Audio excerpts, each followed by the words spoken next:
Love Woodward Sports? Love wearing clothes? Then you should be wearing Woodward Sports clothes. Check out our full line of merch at woodwardsports.com. Just click on Shop. We have all your favorite designs, like Dan Campbell kneecaps, Woodward Golf, and of course, our own logoed out merchandise. Men, women, infants, kids all love Woodward Sports. Impress your friends. Impress your boss. Impress your dog. Buy Woodward Sports merch today.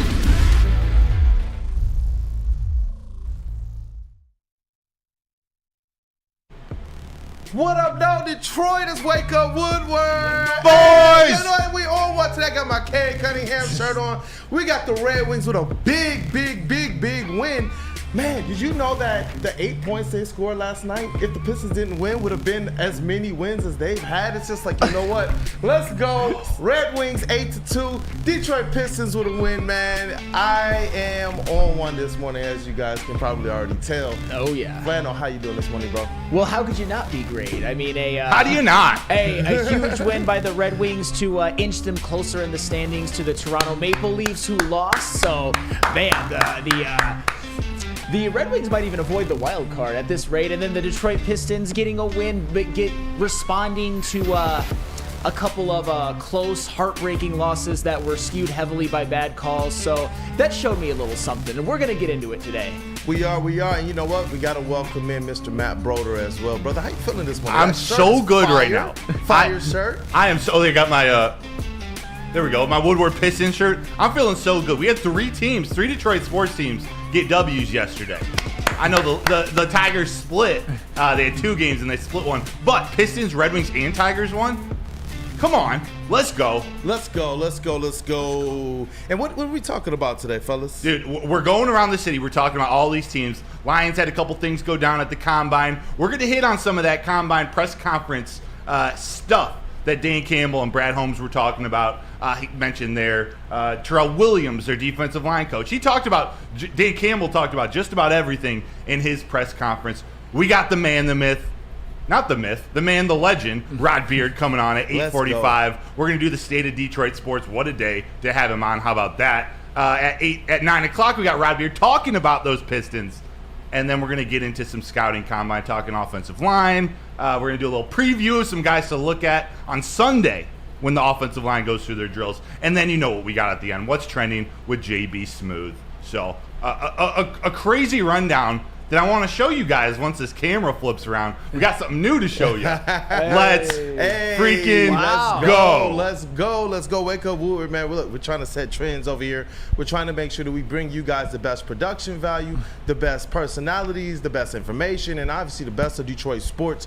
Chad, as always, you are a very, very, very big part and important piece to this show, to our Wake Up Woodward family. So continue to hit that like button. Encourage others to do the same. Let's continue to just blow this show to the moon, man. Now everyone knows what we're going to talk about. Check this out. I even forgot to mention the Packers GM throwing shots at Detroit. Shots at Detroit. Oh, today is going to be backwards cap Kool-Aid. Not hatless cap, not forward cap. Backwards cap in the Lions chain. I should have brought the Buffs today for the Packers Detroit GM, versus everybody, Detroit Sam. versus...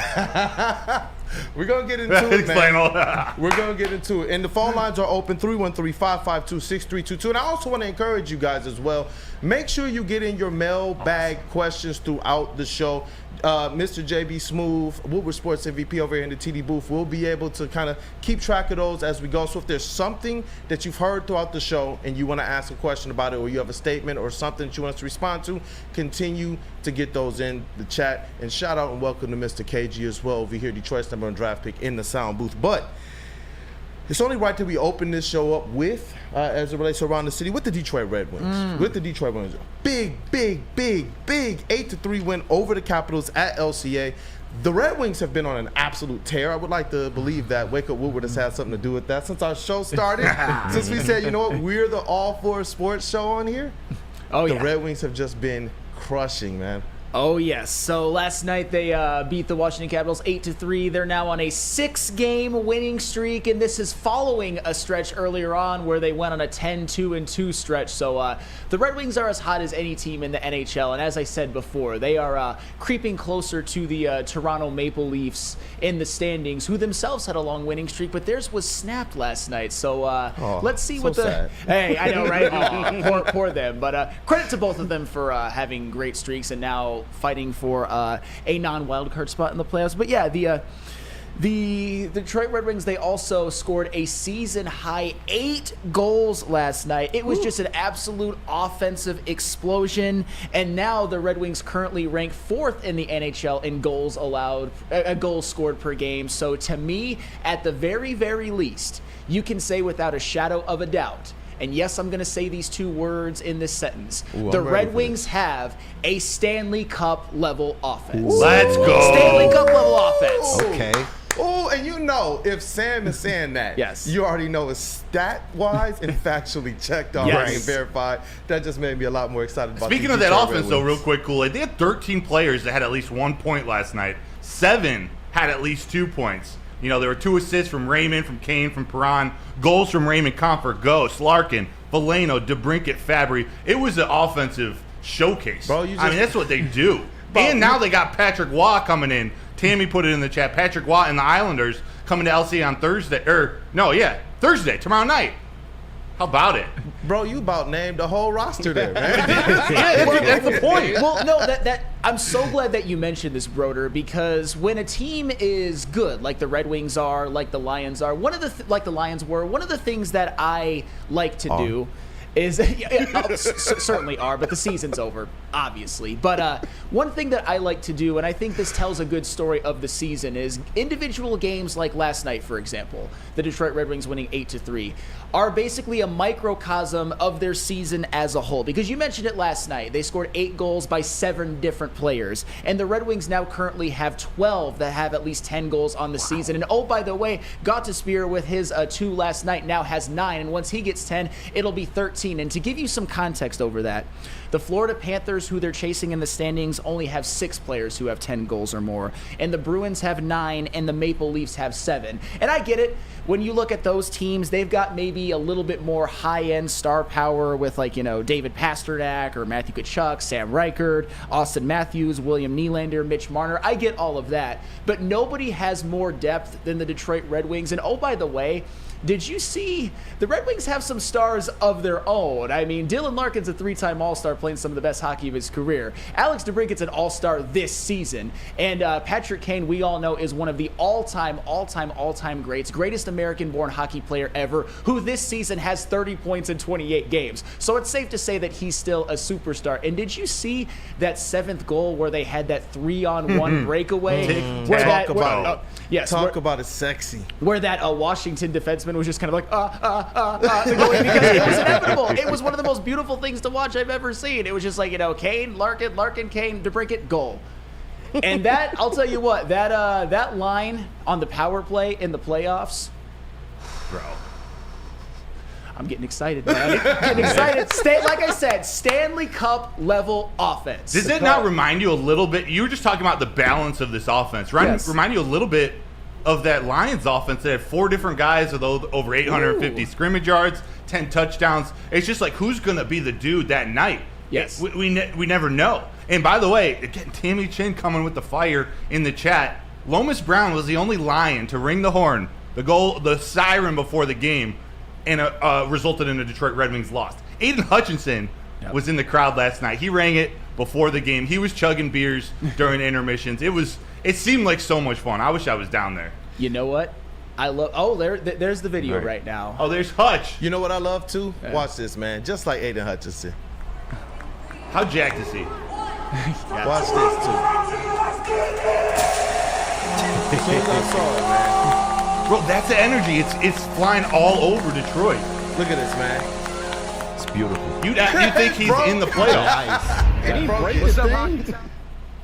And you know what, man? Yeah, you saw that, man? Yeah. That's Aiden Hutchinson right there, man. And soon as we saw that, Socials was like, let's get it up, man. You talk about, not only is he just happy to be here, because you see some of the other players that adopt what Detroit is. But he's from here. You could tell that was just a Michigander living a Michigander's dream, man. At the Red Wings game. You talk about the area he grew up in as well. He saw good Red Wings hockey growing up in this state, man. So to see him getting back there are a lot of similarities to what we saw the Lions do as they continue to improve throughout the season. And then we saw their expectations kind of creep up from just, okay, they can get into the playoffs too. They can make some noise. Yes, and Aiden Hutchinson, and to piggyback off of that, he's a unique one because nobody is really primed in position to enjoy the runs of other teams like the Detroit Red Wings, like an Aiden Hutchinson, who never in his life has played a home football game outside of the state of Michigan. He is Michigan in Detroit, born and bred and raised, and now he's playing for his hometown team. He played for his hometown college.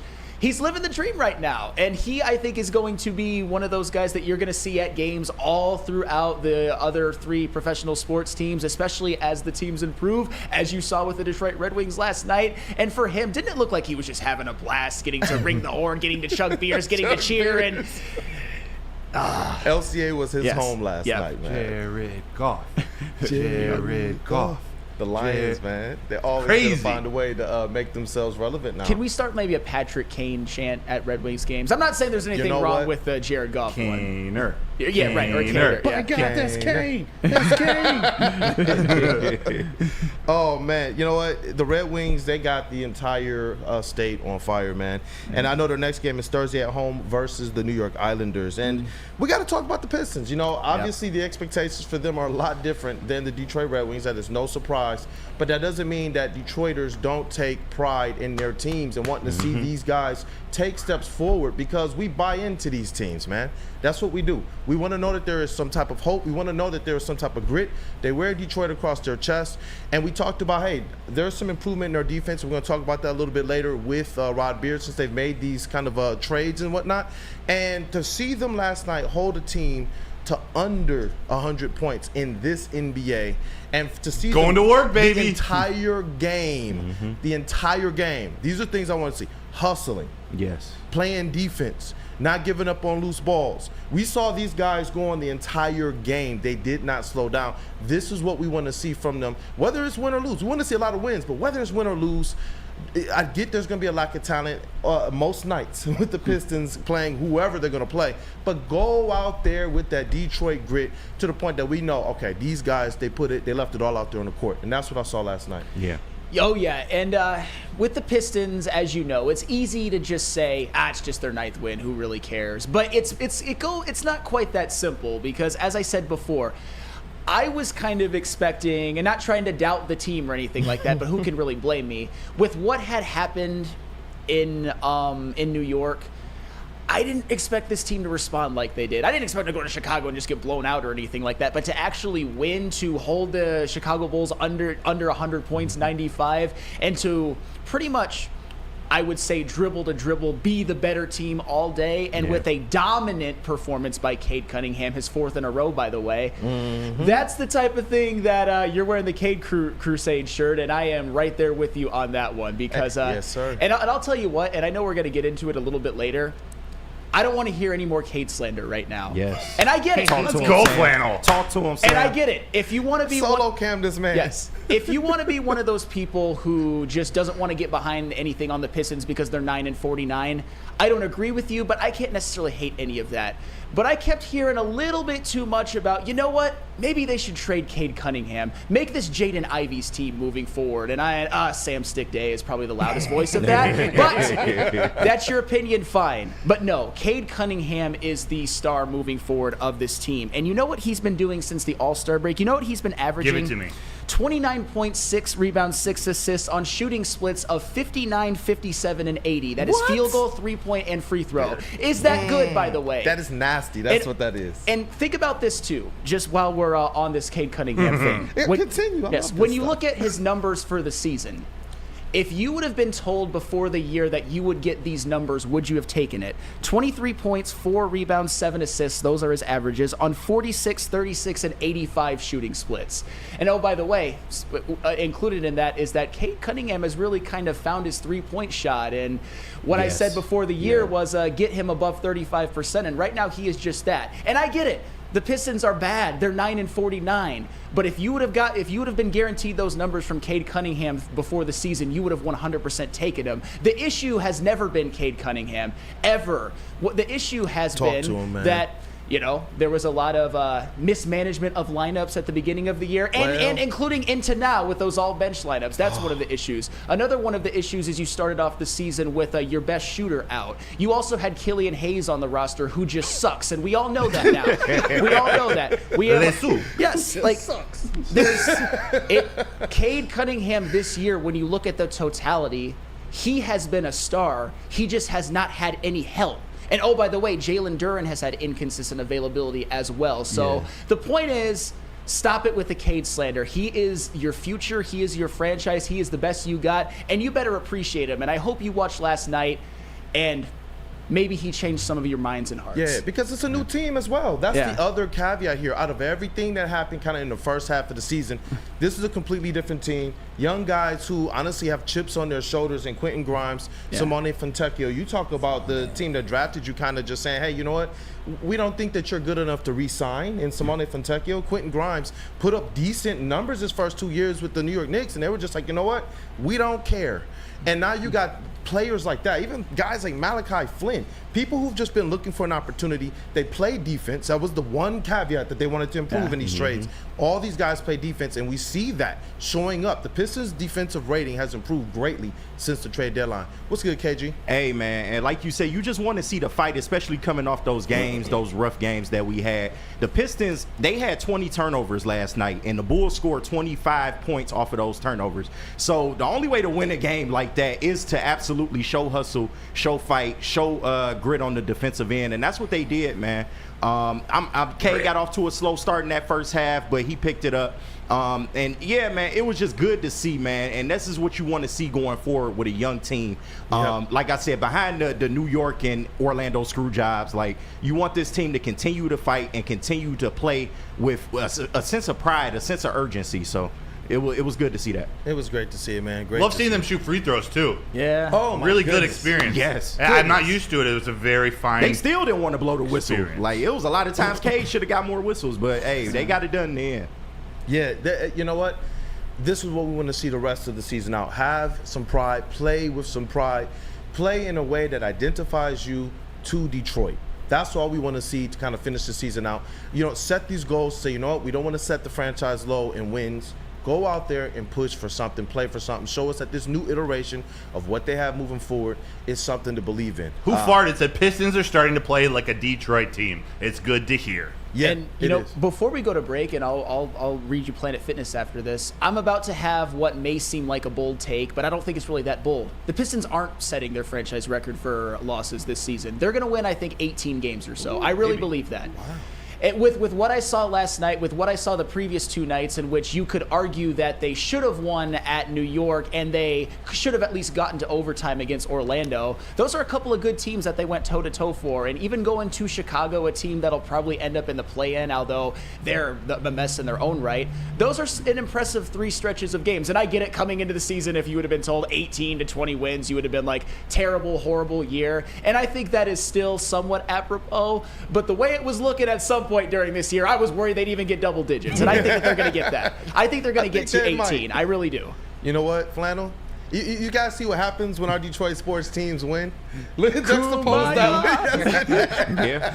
Everything just seems to work out when our sports teams win. Yes. Hey, hey, you're good. You're good, because if you want to work out, get them bicep curls or the raises or whatnot, you go to Planet Fitness. And Planet Fitness is home of the judgment-free zone, where anyone, we mean anyone, can feel comfortable and work on their fitness goals. At Planet Fitness, you'll experience a squeaky clean gym that has tons of equipment, a full-body workout in just 30 minutes, and all memberships include fitness training. You get all of this for only $10 a month, no commitment. No matter where you are, there's a Planet Fitness close by. There are more than 50 in Metro Detroit and thousands more throughout the world. It's Planet Fitness, where your fitness is essential.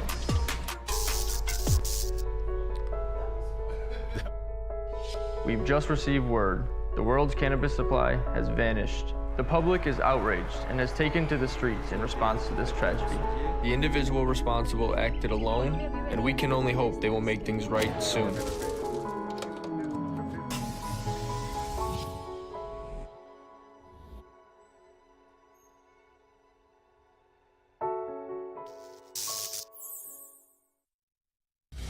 game is won in the trenches, and our big fellas don't mess around. The Woodward Heavyweights on Woodward Sports. Where's the most convenient place to get that big fitness energy? It's Planet Fitness. Join today for just $1 down, $10 a month. With over 2,400 locations and equipment for every workout, you can get in, get energized, and get going. And with free fitness training and most clubs open 24 hours, everyone belongs in the judgment-free zone. So join today for $1 down, $10 a month, no commitment, cancel anytime. We are the network for Detroit by Detroiters. Welcome to the Woodward Sports Network. What happens when you run a great business for over 50 years? You expand and offer more products to more people. This is exactly what Les Stanford did by adding Les Stanford Buick GMC, the same great service that customers have come to know and trust on Woodward Avenue just south of 9 Mile. Check out Les Stanford in Dearborn today at lesstanford.com. Les Stanford Chevrolet, together, let's drive. What up, though, Detroit? Welcome back to this Wake Up Woodward chat family. Hey, man, we're having fun already, man. You guys are on fire and electric. Let's continue to smash that like button. Let's share the stream. Let's post it. Let's get more people in to this chat as well. And as always, we want to be able to feature you all. We definitely do. The phone lines are open. The number is 313-552-6322. Broder, Yo. I'm putting the hat on backwards. I kind of want you to tee this segment up, man. I really do. Oh, yeah. A Packers GM. Let me pronounce his name right. Brian Gutekunst. Had some words. Had some subtle shots taken at Detroit. He was asked yesterday at the press conference. And as we saw, the Detroit Lions put a social post out yesterday. They hung their banners. We saw the NFC North banner hung in the playoffs this past season. And when Brian Gutekunst was asked about it, I don't remember the exact question. He responded with this quote that's up on the back wall. Around here, we've never hung banners for division championships, so it's never been about that. It's a nice starting point, but I think we're always looking for bigger things. To me, this was directed right at Detroit, saying, oh, you guys can hang whatever banners you want up. We're playing for Super Bowls. You guys keep enjoying your championships. Is that how you guys took it? Oh, I definitely took it as a shot. You already know, man, and I'm so glad that it's somebody else other than my bro over here, Mr. Plano, that we get to actually – we get to talk about, man. That we get to talk about. When he was asked specifically about chasing the Lions, and you can tell that the Lions, they absolutely got under the skin of the Green Bay Packers this year. How do you not? When look, you're gonna lose games, but they didn't just lose when we went to Green Bay. We dominated. We took over their stadium. We did the post game sitting there. Our fans were all over that stadium. So I can tell. I can understand if you're a little bit, let's try and diss them. Let's try and have something to say about the Lions. Let's try, you know what? There's no saving what happened, and there's no saving you from what's about to happen this season as well. The Detroit Lions aren't going anywhere. All I've heard all offseason from our division opponents is crying. Whether it be the Bears, whether it be the Vikings, whether it be now the Green Bay Packers. Just shut up, take your medicine, because the Detroit Lions are on top. That's just where we are. I don't give a frick about the banners you think you do or don't hang. That banner represents the fact that y'all didn't get one. Hey, that's where I'm at right now, man. Detroit Lions, man. They're not going anywhere. I'm so confident in what Brad and Dan have built, man. You know, it's funny that you mentioned Vikings fans, because they're the only ones that I really have a huge problem with. They were really crying hard. I will say this, and Kool-Aid, we have to be a little bit fair, because you're 100% right about the Lions going to Lambeau Field and taking over their stadium. But the Green Bay Packers returned the favor and came to Ford Field on Thanksgiving and beat us. But ultimately, the Lions have the ultimate bragging rights because they won the division and the Packers made the wild card, which was a successful season in their own right, given what their expectations were. I look at it as if you're the Detroit Lions, use it as bulletin board material. I don't know how real bulletin board material is. You guys played sports in college. I mean, you guys tell me, because to me it doesn't really mean a whole lot. But to you guys, is bulletin board material a thing? It's real. I don't know if this is something that really gets the players going. Like, this is a GM making some subtle shots. It'll be maybe in the back of their head. Maybe Dan Campbell reminds them of it, heading down the stretch. And next year's season, I think the players respond more. The bulletin board material for the players comes more from other players, talking smack, whether it's a Deebo Samuel or any example of that. I think that plays more into it. This is more because it came from the GM. It's like Brad Holmes taking a shot at another NFL team. Like, He doesn't care about that stuff. He's worried about building the team. So for this guy, for Brian to have Detroit so stuck in his head, living rent-free in his head, that just should make us in Detroit, us Lions fans, just feel good. Like, okay, they're salty already. One NFC North championship, and this is how they're acting? Wait till we put up 2 or 3 in a row. Oh, my gosh. And I can't wait. And you know what? To me, it doesn't feel like just talk. Like, I really believe that this is the Detroit Lions and that they're here to stay. The Green Bay Packers, you're going to have a lot more comments to say because the Detroit Lions aren't going anywhere. This team is built for longevity. It's built for success. This is exactly what we saw last season. And when we hear, and we're going to talk a little bit more about Brad and Dan's comments at the Combine, but they're building this thing to be able to bring back and to be able to enrich their players that have already terrorized you guys. And you know what, Flannel, to your point, yes, they did beat us on Green Bay. You know what? Losses happen. Losses happen. And I truly believe that if they ran that game back, I don't think that they lose that one. They cost themselves in that game. That wasn't a game where the Green Bay Packers came in and said, you know what, we're here to dominate you. We know that it was self-inflicted wounds. But when you talk about this thing the opposite way, when we went into Lambeau Field, the house of horrors, the Detroit Lions absolutely showed you who's daddy. That's the problem here. And I'm so glad. You know what? How many years was it Jared Allen? How many years was it Aaron Rodgers? How many years was it other people out there making these little comments that we knew got underneath our skin? But I absolutely love that the Lions are in a place where Amon-Ra St. Brown can go down to the draft, do the little video with the Bears fans and the Packers fans behind them and do this because they're sad sacks, and then go to the Detroit Lions who travel everywhere apparently very, very well. And that's where we are at right now. And to know that we're not just under the skin of the fans, but the GM and the players too, crying, the great Green Bay Packers.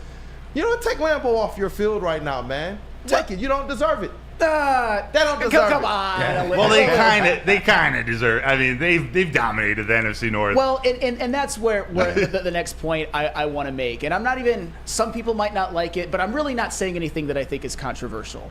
If it would have been the Bears GM like Ryan Poles, I would have probably felt more of a way about it, or even the Vikings GM, who obviously they won the division the year before, but they're not looking really set up for success moving forward. At least with the Green Bay Packers, you can say that they are the Lions' biggest competition.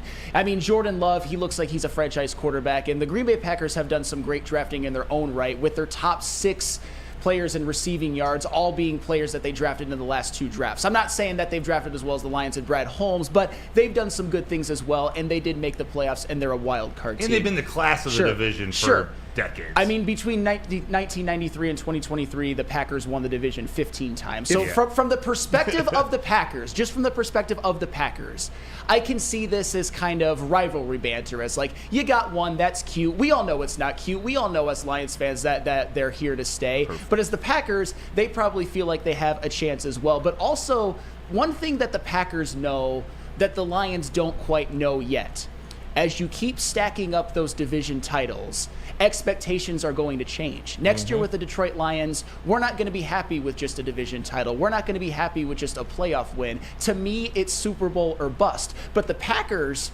for all of their winning ways, which there were, with Brett Favre and Aaron Rodgers, back-to-back Hall of Fame quarterbacks, that's a goddamn miracle. They only got 2 Super Bowls out of it. So for 15 division titles, they only won 2 Super Bowls, so that's 13% of them. So the Packers know a thing or two about winning divisions, but they also know a thing or two that as time goes on, those divisions aren't going to mean as much if your team doesn't get the job done ultimately. The Packers did. Get credit to them, but not as often as you think they would, especially considering their quarterback play. But the Lions, they might run into that problem moving forward, and I hope that they do, and I hope that they can win a Super Bowl in the next few years. And you know what? Listen, I know that the Packers, I'm not a mist on this thing. I know that the Packers have run the division, but how much of a feather in the cap? I guess you win it. But when you're winning it over the likes of some of the previous teams we've had, some of the previous GMs we've had, it's almost like we were gifting this to them in certain years, man. I'm not going to take it from them. I'm not going to take it from them. You can't take it from them, especially in years that they win Super Bowls. But what I'm saying is right now, we're talking about big boy pants versus big boy pants, and I take the Detroit Lions. All that past stuff, at least for me as a fan, I don't connect this regime to anything of the Quintricia era. Not. I don't connect this regime to anything in the Mayhew era. I don't connect this regime to anything in the Matt Millen era, except for Dan Campbell, who said, you know what? I'm going to make sure to scrub every aspect of 0-16, been before and after, out of this organization to the point that we're something completely different. a different owner, an actual competent GM and a coach, actual competency as it relates to improving those coaches, your positional coaches, your players, drafting, all of those things. Well, now it's the time. All these other years, we couldn't say anything, not because we just didn't win, but because there wasn't anything good. We had a couple good players that we could latch onto. Now we're talking about, okay, actual competent franchise versus actual competent franchise. Let the talking begin.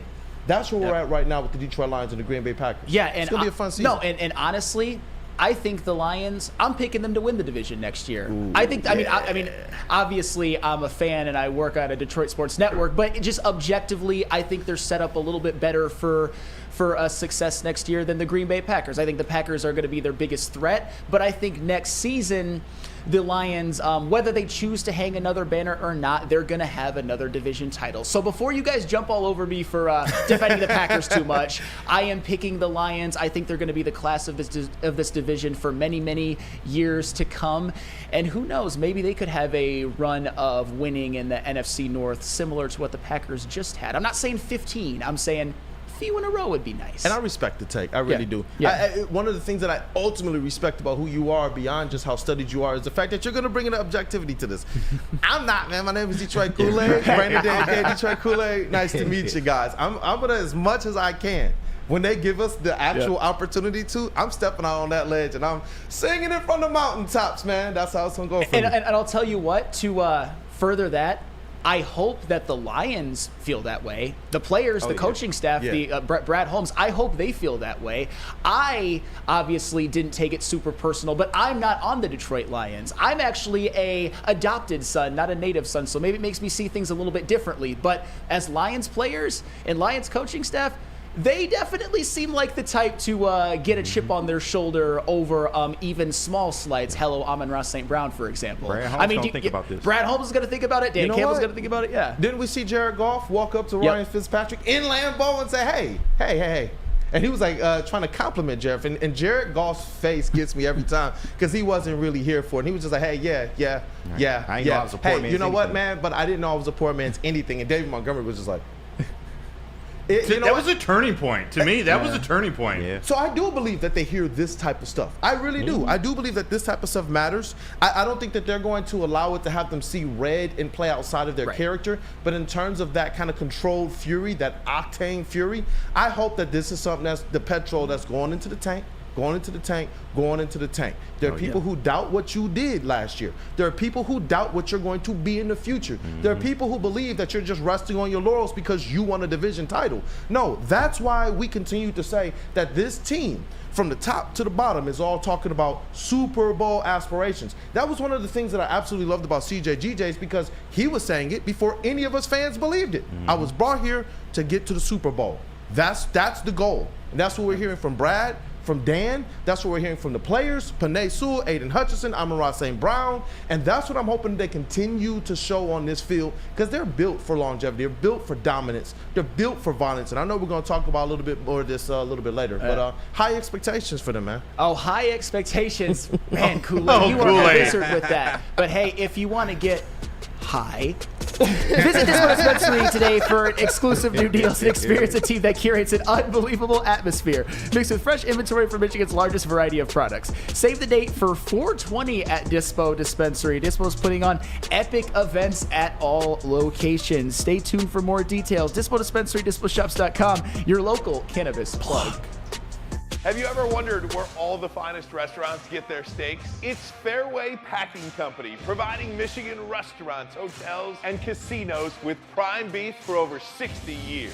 But now you can buy these cuts of meat for yourself at the Steak Shop by Fairway Packing Company. Prime porterhouse, A5 Japanese New York strip steak, dry aged Wagyu beef tomahawk.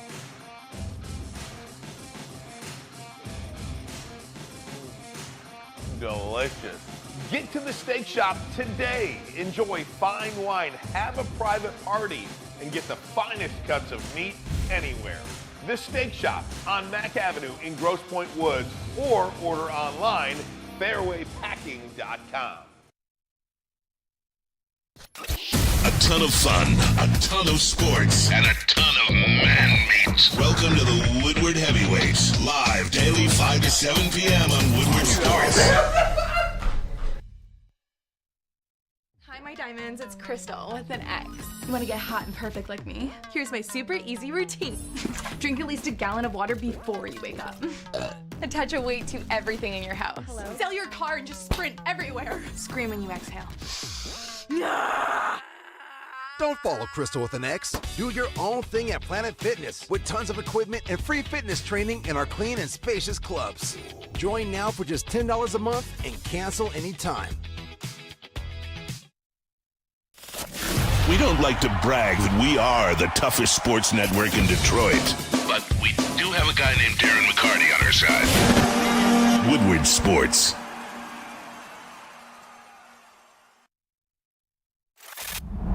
Love Woodward Sports? Love wearing clothes? Then you should be wearing Woodward Sports clothes. Check out our full line of merch at woodwardsports.com. Just click on shop. We have all your favorite designs, like Dan Campbell kneecaps, Woodward golf, and of course, our own logoed out merchandise. Men, women, infants, kids all love Woodward Sports. Impress your friends. Impress your boss. Impress your dog. Buy Woodward Sports merch today.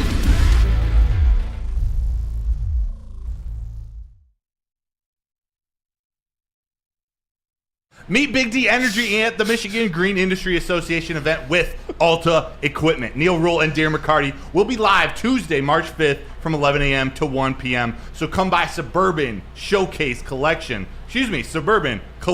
Show Place, 46100 Grand River Avenue in Novi. Say hi, come and talk Detroit sports. We got the latest products, technology, and services from exhibitors, including lawn and landscape equipment, heavy-duty equipment, snow equipment, trucks, nursery stock chemicals, hardscapes, irrigation, water features, and lighting supplies. And even a weed whipper. How about that? The Michigan Green Industry Association event with Alta Equipment and Big D Energy. Tuesday, March 5th. Let's go. Let's go. It's Wake Up Woodward, man. What up, though? People chat. You guys are already on fire. I did see, and I'm going to make sure we get to this. It was a super chat from Dante. Maybe we can talk about it a little bit more during the Pistons segment. Thank you for the super chat, brother. We appreciate it every single time. Dante151, the Pistons have the same amount of wins as the Wizards, and the Wizards are still on a losing streak. Also for Detroit, Kool-Aid and JB Smooth, probably means KG as well. Are you guys ready for Sting's final match this Sunday? No, man. End of an era, man. What's up, JB? I was just gonna say the same thing that KG said. It's really an end of an era.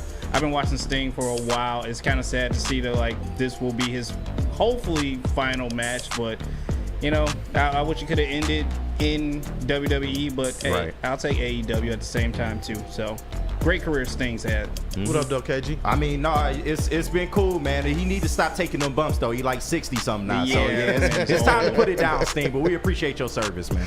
Oh, man. And guys, the phone lines are open, 313-552-6322. We're going to talk a little bit about what some of the things that we've heard from some of the Lions coaches, Brad Holmes. We're also going Brad Holmes, the GM, Dan Campbell, the coach. Even Terrell Williams had something that I thought was kind of spicy as well, and we'll get to it. But I know we got somebody on the phone line already. Yeah, we do. We got Eduardo on the line. What's up? You on Wake Up Woodward, bro? What up, though?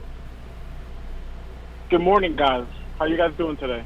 Good morning. Good. Doing great, Can't man. complain. Thanks for calling, as always. Listen, I just want to start off by saying, before I start my point, I am a certified hater, okay? That is what I do. That is, At least you admit it. Listen, this Brian, whatever his last name is, he took over the Green Bay Packers in 2018. They haven't done anything since then. In the Brad Holmes, Dan Campbell era, we are 4-2 against them. You know what I mean? Yes, sir. We literally had a first half where we had more points than they had yards. That same GM had to put out a statement about us taking over his stadium. We live rent-free in their heads. It will forever be FTP. They are just upset that they can't, just basically run around and do whatever they want and have a cakewalk of a schedule, because they know that when it's time to face us, they have to come down and face the business. You know what I mean? Yeah. Forget that team. Ain't nobody worried about no cheese heads. You know what I mean? Two of my best friends are Packers fans. They can suck it. You know what I mean? This is one pride, all grit, 100%. Yep. I don't want to hear nothing about the Packers. It's all lying, all right? And lastly, I just want to point out that we own Lambeau Field. Damn right. Okay?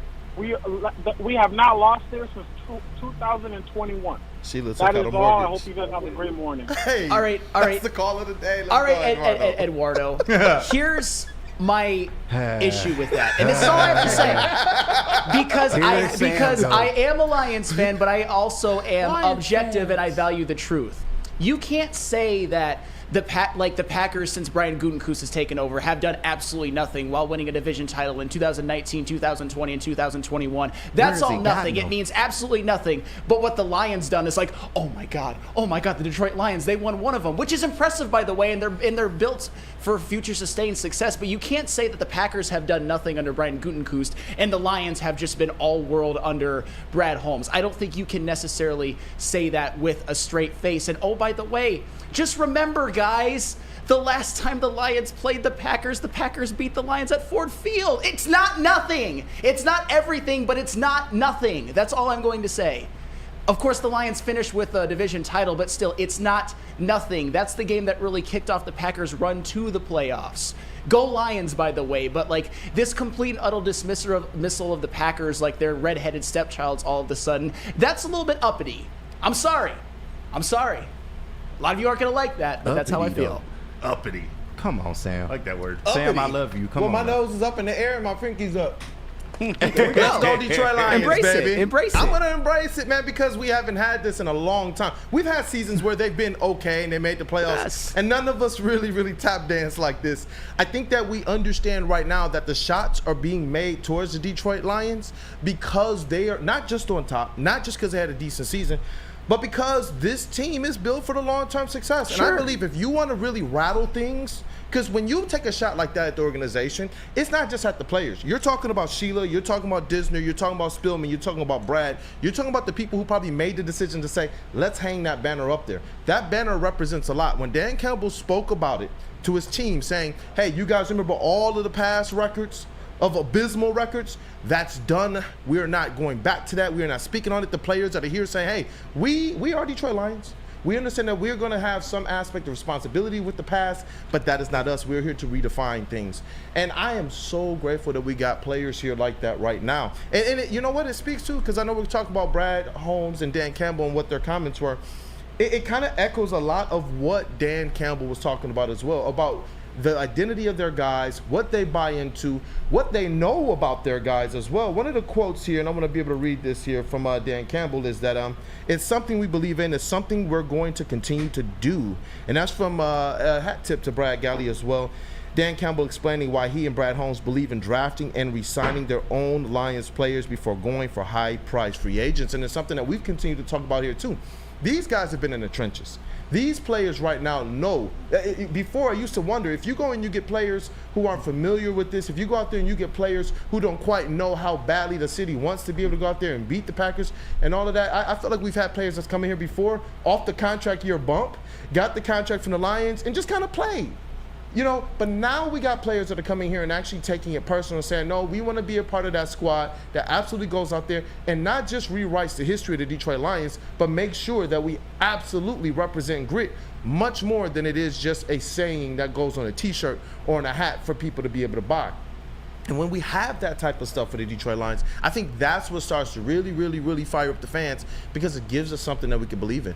And it spreads across the other teams. Like, I know we're talking about the Lions now, but this energy, this new energy from both the Red Wings and even the Pistons. I get the Pistons' record isn't what we want it to be, but with all the stuff happening the last couple of weeks, and especially the last couple of games, there's just this newfound arrogance, in a good arrogance, this newfound spiciness in Detroit fans, in all these Detroit teams. It's almost like you wish we had the Tigers up at Comerica already. We wish the Lions were still playing, because this is a really fun time heading into an offseason with both the Red Wings running, the Red Wings improving, the Pistons actually doing some things to make us proud. Like, man, this is going to be a fun year. Oh, yeah. No, it certainly is. And for the record, and I know people said I was hating earlier, I do think the Lions are going to win this division. I just think Lions players, and I don't think they're going to get bogged down to this in the coaching staff either. I think it's more just talk.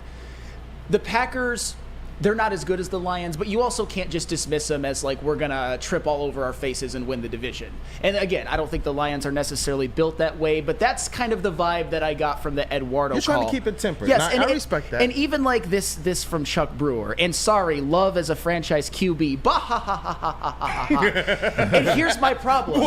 Is that how it was? I'm with you, Sam. Jordan Love had a higher QBR and more touchdown passes last season than Jared Goff. I don't think Love is better than Goff, but to say that, oh my God, Goff, franchise quarterback, amazing, unbelievable, and Love, bum, trash, that's not right.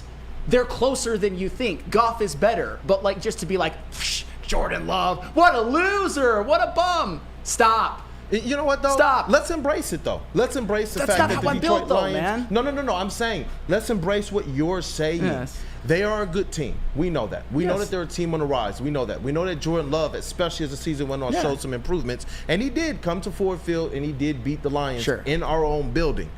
But I want to embrace the fact that regardless of what these other teams were able to do during the season, our Detroit Lions showed a completely different mettle. I promise you, in years past, they dropped one or both of those both of the Minnesota Vikings games. In years past, they lose both of those Bears games. In years past, they lose both of the Packers games.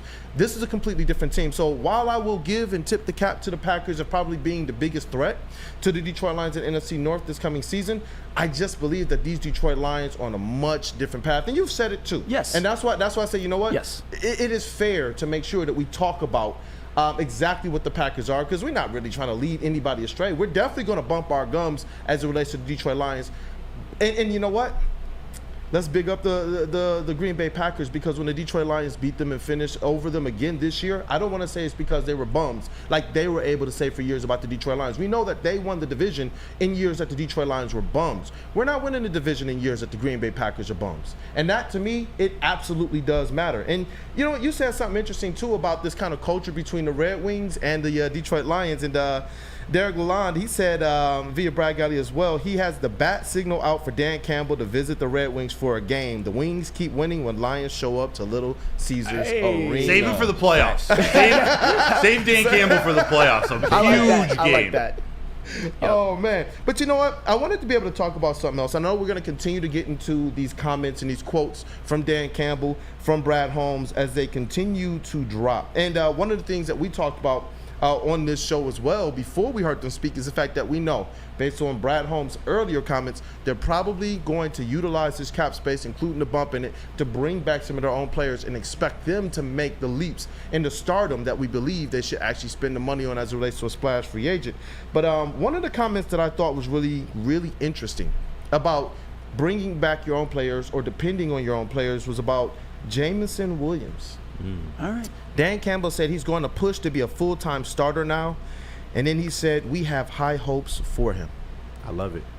What do you, Sam, I need your quick thoughts on that one, man. Real quick, just before we get into this topic, do we have Rod Beard on? Is Rod? Is he on? You know what? We'll save that topic for him, man. Thank you. There we go. We'll do that. We got to defend his time, man. Rod, he deserves every minute that we can give him. That man.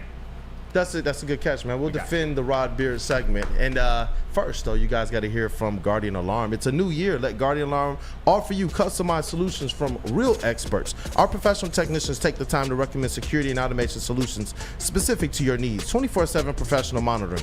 Call us anytime, day or night, and know that a Guardian team member will stay on the phone as long as needed. Technology backed by people. Your safety and security deserves technology that's been proven to work, and people have been proven to care. Call 1-800-STAY-OUT. Green Bay Packers, 1-800-STAY-OUT. Stay out, Green Bay Packers. Big Boy Seafood Fest is sailing in with a fresh catch of favorites. Dive into fish and chips, our new palm-crusted cod, perfectly fried clam shrimp platter, or a delicious fish sandwich. Try our new mango iced tea, the ultimate complement to our popcorn shrimp, our all-new fried pickles, shrimp alfredo, or shrimp stir-fry. Experience all the sea has to offer every Friday night with our all-you-can-eat seafood buffet. Every day is a fish fry, only at Big Boy. Thank you to all the fans for making Woodward Sports your #1 online destination for Detroit sports. We promise not to drop the ball. Stop searching for a vehicle and start finding one. Les Stanford Chevrolet Cadillac makes it easy. We harness the power of multiple dealerships and own the biggest selection of GM brands in the area to get you the car you need. With the Les Stanford Group, you'll have access to 4 different dealerships, providing you with more makes, more models, and more choices. We're connected to more than 1,000 vehicles. And with so many high-quality CPO vehicles available, you'll find new car quality at pre-owned prices. You can start and end your search at lesstanford.com today. For over 60 years, Fairway Packing Co. has provided Michigan's finest restaurants, hotels, and casinos with prime beef, Wagyu beef, dry-aged beef, and probably even beef with the Packers. Experience the Fairway difference for yourself today. Visit the steak shop in Grosse Pointe Woods for grab-and-go steaks or order online at fairwaypacking.com. Get your meats. Hey, shout out to JB. Shout out to Broder, man, for making sure that we protect this segment. What up, though, Detroit? Welcome back. It is Wake Up Woodward. Chat family, y'all have been on one this morning. Continue to get those comments in. Get your mailbag questions in as well, because we are definitely going to get to those at the end of our show. And the phone line's open, 313-552-6322. Smash that like button, y'all. We appreciate you guys every time, but it is time for the Detroit News, State of Detroit Sports, from Mr. Rod Beard himself, the sports editor-in-chief at the Detroit News. Welcome to the show, brother. Welcome, welcome, welcome. How are you feeling this morning? Good Wednesday morning. We're halfway through this week. Hey, that's what it is, man. That's what it is. Listen, just got to take us around the city right now, man, as it relates to, the Red Wings. I know we're going to get into the Pistons a little bit more as well in the second segment, but Red Wings, some of the things you've heard from the Lions. How's the beat at the Detroit News feeling about what's going on in the city right now? I mean, the Red Wings are the playoff team. The same enthusiasm and momentum that the Lions had, the Red Wings are starting to get that with the streak that they're on and winning some exciting games on the road, at home. It doesn't matter. They're getting the scoring punch that they need. Really exciting game the other day against the Blackhawks. So this is an exciting piece of that. I mean, this had been the downtime for the past couple of years that the Pistons weren't bringing you much, the Wings weren't bringing you much. Tiger spring training, it's not real baseball, but this could be an upswing for the Wings, at least handling their part of it. Yeah, Rod, I want to piggyback off of that because I made a post on my X, formerly Twitter account that said I am getting a similar satisfaction watching this Red Wings team that I was to watching this year's Lions team. Is that valid or no? Mm-hmm. It is valid because the same kind of drought, playoff drought, you're seeing from the Wings, but the Wings had been there. You're used to winning Stanley Cups if you're a Wings fan. You're used to being in the playoffs. This drought is just, okay, let's get this thing over so we can get back to being what we were. Hockeytown is not what it was during that heyday. So that's where Wings fans are, and happy to be back there. Yeah, and speaking of the Detroit Red Wings, do you think us Red Wings fans should start maybe itching for not just to make the playoffs, but can maybe even win a series or two, or dare I say, go even further than that? Is that possible for this team as currently constructed? I'll ask you this question. What's the most important thing in the playoffs? Goaltending. Goaltending. There you go. Yep. There you go. That's it. You give me solid goaltending for a couple of rounds of playoffs, and they're able to do it. You give me shaky goaltending, and we got some issues. I don't know if they're set up to be able to outscore people and to go in and win 6-4 in the playoffs. I don't know if that's the offense is going to be that consistent and that prolific. But there's a chance. There's always a chance. You get one guy hot at the right time in net, and you got an opportunity. Yeah, and Rod, kind of shifting gears just a little bit over to the Detroit Lions. Whether they're in season or out, this team is so hot right now that everything they say is going to be news. And we were beginning to talk about it as we were going into our break. Jamison Williams, man. I kind of want to get your take on it, and probably even the feel of some of the writers from around the Detroit News as it relates to what they are looking to see or what they believe is going to be this season for Jamison Williams. Dan Campbell spoke to the fact that they're getting a lot more trusting in who Jamison Williams is. They believe that he will be pushing for a starting spot next year, and they said that they actually trust him and have high hopes for him in this coming season. Give me all of the Jamison Williams playing time, all of it. Because the most frustrating part were the kind of deep passes that he wasn't able to bring in. His hands weren't right, or they went through his hands, or he couldn't place the ball right. Those are easy fixes. That's not he's not fast enough, he's not skilled enough. Those are very easy fixes, and you get him as a deep threat in the rest of this offense, and it just opens up the top and enables you to do so much more, because the safeties have to look at him and kind of cheat over to that side of the field to make sure they're not getting beat. They can't come down in run support, so you've got other options there if Jamison Williams can be the player that they think he's going to be. And it's just progression. It's not big steps that he has to take. And that's what he did toward the end of the season and into the playoffs. Little steps, little steps, little steps. I'm very encouraged about where he is and what he can be, and I think the Lions are the same way. Good morning, Rod. We saw Dan Campbell up on the podium yesterday at the scouting combine, and he talked basically his philosophy with Brad Holmes is drafted and developed. They're really focused on drafting these guys, and they have now built a coaching staff to develop them. But one of our great members of the chat, Big Dan Davis, he wants us to ask Rod if you've heard anything on potential free agents the Lions are going to sign, with the thought that they might not be going after the big ticket free agents anymore. So if you don't have a player or players, what do you think their strategy is going to be now after hearing Dan Campbell speak yesterday? Yeah, and there were some quotes in there about the big fish. If you're going for the big fish and they get injured, and injuries are part of the game, then you're losing that big fish. It's about depth and building that depth that I think they're more centered on. You might not have a big play guy, but you've got two medium play guys that if one of those guys gets hurt, you still got the opportunity. And you can look at with Jahmyr Gibbs and David Montgomery, they don't have a big hitter there, or they didn't think they had a big hitter. I think Jahmyr Gibbs is going to be. But you just have two options there. When one of those guys gets hurt, the other one can carry the load a little bit more. And so receiving, same sort of thing.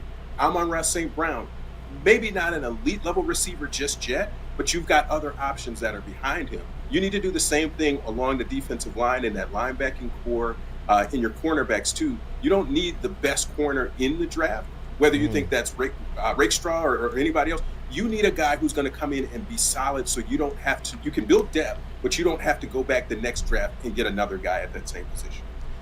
Oh, man, Rod, you're dropping heat this morning. Absolutely heat. Listen, we're going to go to break right now, and we got Rod for a second segment, man, the Detroit News Sports Editor-in-Chief, and kind of just bringing a feel for everything that's going around the Detroit News. We definitely appreciate you here, but we got to hear from Big Boy. Yes, Seafood Fest is back at Big Boy. Catch it while you can. Dive into fish and chips, their new Parmesan-crusted cod, perfectly fried clam strip platter. Geez, that's a mouthful. Or a delicious fish sandwich. You can get a mouthful of seafood at Big Boy, by the way. A Big Boy must try the new mango iced tea, the ultimate compliment to their popcorn shrimp Alfredo, or shrimp stir fry. Every day is a fish fry at Big Boy. And don't forget, every Friday night, the all-you-can-eat seafood buffet. See you at Big Boy. At work and at home, we're there with smarter security solutions. Featuring complete automation with customized alerts and more. For over 90 years, we've been the company that's been counted on to protect what matters most, all with personalized service and care. Right now, for a limited time, receive a free video device plus free installation with a new home system. Guardian Alarm. We protect Michigan. Love Woodward Sports? Love wearing clothes? Then you should be wearing Woodward Sports clothes. Check out our full line of merch at woodwardsports.com. Just click on Shop. We have all your favorite designs, like Dan Campbell kneecaps, Woodward Golf, and of course, our own logoed out merchandise. Men, women, infants, kids all love Woodward Sports. Impress your friends. Impress your boss. Impress your dog. Buy Woodward Sports merch today.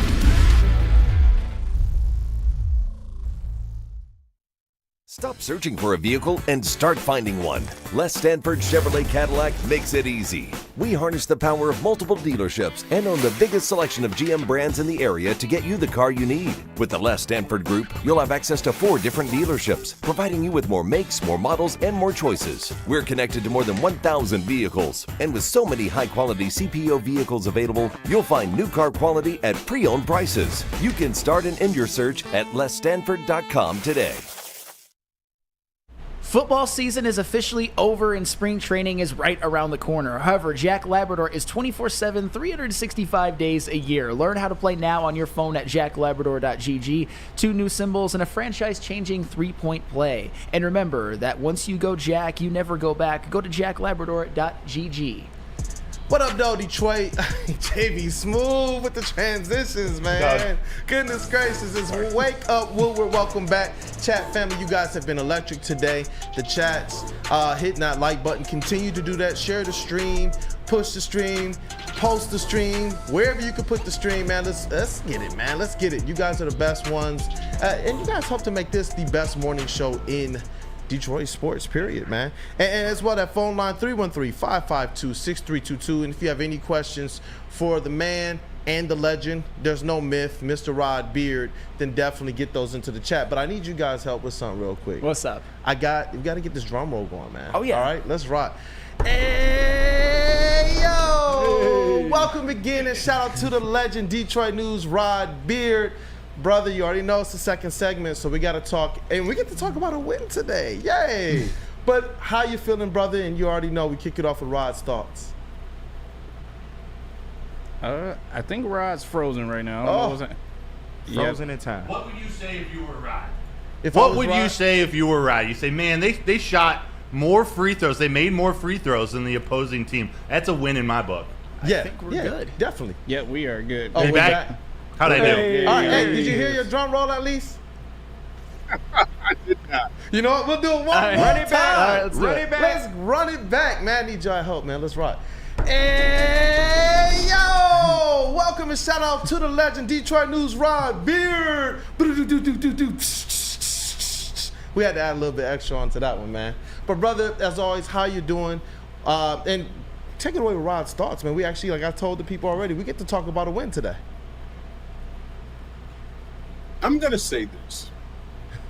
Monty Williams felt like he really dug into that idea of the bad call, and that was good to see. That he was. If you say games don't mean a lot, that meant a lot to him, and to come in and to kind of defend his team that way said something to me. And for the rest of the season, it may not mean very much in terms of games, but I think that's a galvanizing and potentially a galvanizing force to just say, hey, our coach went out there and we knew this was some bull. The officials made the call, whatever it is. The NBA kind of admitted, hey, we missed one. For real, really. I mean, whatever. But the way that Monty Williams addressed that was good to see for Pistons fans, some of whom have kind of questioned whether he's been plugged into this team all season. But that's a clear sign that he is. Yeah, you know what? We've asked, and we've seen fans asking as well, wondering and pondering, is there any fire in this team? Is there any fire from the head coach? Are they kind of taking on a persona of who Monty Williams is? But over these last couple of games, especially since the trade deadline, we've seen this team's defense improving. And I believe that after that last game, you saw their fire kind of start to spill over into the court. And in the game against the Bulls and against the Knicks, I saw a different level of play out of this Detroit Pistons team. And it's pretty much a different team other than the core than we had seen kind of in the first half of the season and really parts of last season as well. And we get it. This is not a team that's going to play themselves into the play-in this year. But in terms of what this team can be moving forward, I absolutely hope that this is the type of fire that sticks. One of the key things was Monty Williams saying, you know what, we have a young team. We want to make sure that these players, they're not playing from a position of expecting anything from the refs, that they're not playing from a position of complaining to the refs. But and he said this too, we've done it the right way. We've done it the right way all season. We've sent in the film. We've done the right complaints to where they ask us to submit it. And when it doesn't work, maybe he could have done this earlier in the season, but at least with this group of guys right now, I do believe that it went a long way for them to see their coach really step up to the podium and say, you know what, I got to take one for the team right now. Yeah, and you take that fine if a fine was coming. But I mean, the wisdom there is that the NBA knows they messed up. That's an obvious mess up. And if the official says it in the pool report after the game, they say it in the last 2-minute report that it should have been a foul. Everybody knows at that point. I don't think he's going to get fined. He shouldn't be fined for what was such an obvious call that they missed. Yeah, no, I agree with that. And one of the things that I absolutely loved is when we talk about this fire kind of from Monty Williams and hoping that the rest of the team starts to catch on, one of the things that we've continued to say, especially since we've been doing this segment here on the Wake Up Woodward show, is that we want to see this team play with all-out hustle, all-out grit. We know that they're going to be outmatched and out-talented sometimes. And honestly, give yourselves an opportunity to be able to get Cade Cunningham, who during his rookie season was one of the top 5 players in the entire NBA as a rookie as it related to clutch minutes and clutch points. It led stars in this league like DeMar DeRozan and KD to absolutely give praise to Cade Cunningham as a baller and saying that he's the type of player that can wreck an entire team's defense. And to be able to know that he was supported by his team that way, to see the fire out of him, to see him kind of getting that swag back, especially over the last 5 games, man, it was really, really good to see. I wanted your thoughts a little bit on Cade Cunningham, because we've talked about it before, people talking about this kind of trade him. Is he the guy? Is he the star? Is this his team? You already see what I got on, man, the Cade Crusader shirt, man. So you already know how I feel about this. No, I think Cade is showing in this last little stretch that he 26, 32, 26, 30 points. That says a lot about as this team has been struggling, he's been trying to lift this team and get them to where they need to be. And just the frustration level, too, with not getting calls. That's the leadership that's coming out that his rookie year or early in his career, he may not have said as much about it, but now he's getting to the point where, yeah, look, we should be getting these calls. Not even I should be getting these calls. We should be getting these calls. And don't look at the record and don't say that we don't deserve it. And it's the same sort of thing. Is the disrespect only goes so far before you have to do something and say something about it. And they're all starting to do that. And that's a good sign, too, that they're just not folding the tent and saying, oh, okay, well, what are we going to do at the end of April? They're looking at, hey, this is a building process, and we've got to get that respect more than anything else. And then the results start showing up on the court also. You know what? You said something really, really interesting to me, because when a team is mired in losing, a lot of times that can bleed into what a player expects, what a player thinks of their team. We heard Cade Cunningham earlier in the year, when it was still early, say we're just a bad team, and it can boil down into how you actually play. You step out on that court and you feel inferior.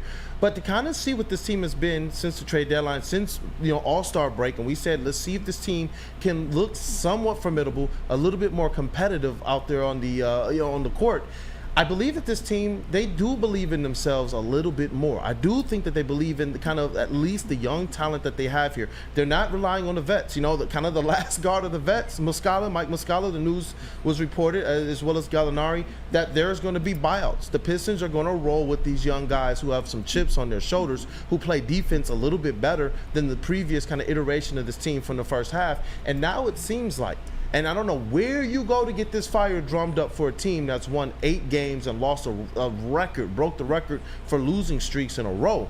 But it seems like they have found some type of foundation that they can stand on and say, you know what, we know what our record is, but we're going to try and dispel or disprove that as it relates to this season going forward. That to me, it is huge as it relates to a young team, a new coach, this kind of assessment of things, where they go from here. And you know what, one of the things that I absolutely liked as well was 2 players that kind of were the second and third stars for me. I liked what Jaden Ivey brought to the table, but they needed Isaiah Stewart.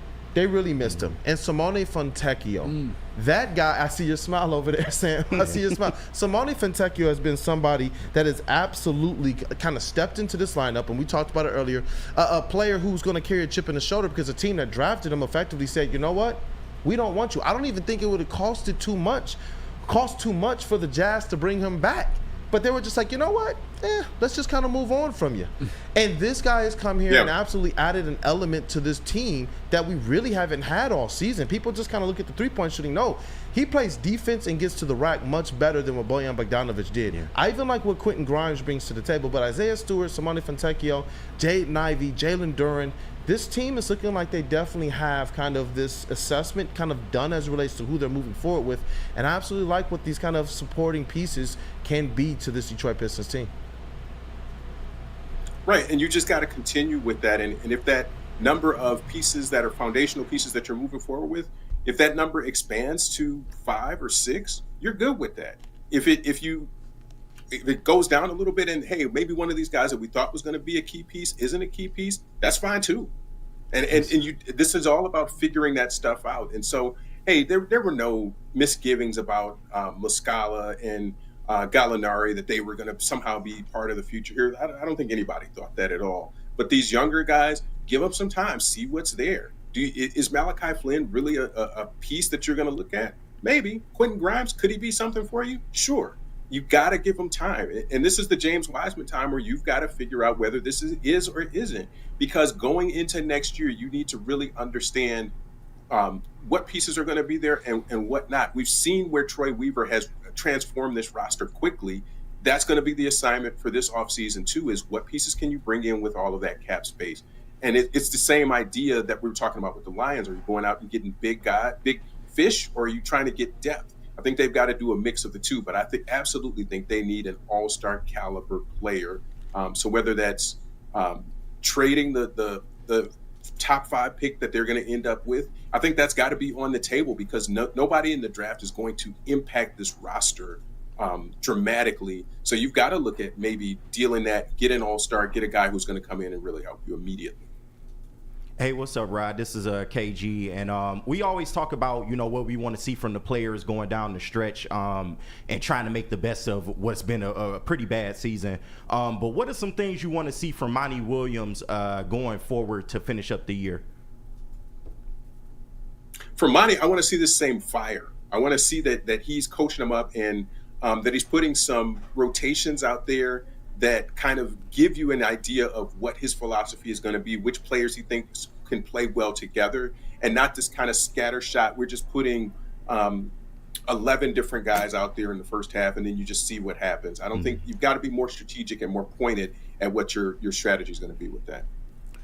Hey, Rod, I was inspired early on in the show, maybe coming after last night, maybe witnessing the recent great stretch of play from Cade Cunningham, to say that I think the Detroit Pistons will win at least 18 games this year. I think that they will go on a little bit of a run by their standards and not finish with their worst record in franchise history. Am I crazy, or is that a real possibility? They're not going to win too many more than that. You are crazy. But it's okay. I like the optimism. I don't see 18. And how many do they have left? They got another 30-some, 20-some? What are they, 9 and 40 yeah, something? They have 24 games left, so they'd have to go 9 and 13 at 24. I mean, 500 at best. Okay. 500 at best. I'm not even calling for that, 9 and 13. But no, it's just, to me, and Rod, I want to ask you: is this 4-game stretch since after the All-Star break? Is this the best you've ever seen Cade Cunningham play? Because it's the best I've ever seen him play. Yeah, probably. If you're looking at the numbers, he's done some things really, really well during this stretch, and there have been times, flashes here during the career. But yeah, it's a good stretch. It's a good stretch that you can build on. But again, you look at the roster and say, what other pieces are there that he should be playing with and should be succeeding with? And it's just not there yet. I think the best is still yet to come. But this is a good stretch. Yeah, it's definitely a good stretch. And, we started the podcast because this is a segment of the podcast that we used to run over on the Woodward Pistons YouTube. And you guys can also see this clip there a little bit later as well on the Woodward Pistons YouTube, where Rod and I we've gone over 100 episodes now covering the Detroit Pistons from a credential standpoint, and trying to make sure that we bring the most pertinent news, the most pertinent quotes, as well as give you guys our opinions on the Detroit Pistons. And I'm very appreciative of my Wake Up Woodward family, because this used to be during the time every Wednesday that we would record. But now we're on the morning show, and Rod has continued as a sports editor-in-chief. I know when we started this, you were the Detroit Pistons beat writer at the Detroit News. Now it's Mike Curtis, my brother. Shout out to him. I continue to tell people as well, support him, support the Detroit News, because, Rod, we're thankful for your time here. And I'm thankful to my guys here for kind of supporting this platform in our second segment that we have you on. But, Cade Cunningham, that's something we used to do in the pod, the Cade Zone. He's a guy who, when I kind of look at this stretch of games that he's played in, I felt like in his rookie season, he definitely had a fire stretch where I think he put up 27, like 7-7 for some time. But when you talk about what the future can hold with this squad, supposedly being the nucleus that they're going to kind of run it back with next season, aside from a few pieces here, a few parts and pieces here that they're going to have to bring in. I'm still one for wanting to see what Simone Fontecchio can do in the starting lineup. I'm still one to kind of see what they can do as it relates to that 4 spot long term. But is there anything, just not necessarily maybe even a player or maybe a type of player that you see that the Pistons should keep an eye on as it relates to improvements for next season? I think Jaden Ivey is that guy, and I want to see more from the Cade and Duren combo too. Just feed that to me. Put an Ivy in and just make it all Cade and Duren pick and roll stuff. That's all I want to see. Is that thing should be automatic.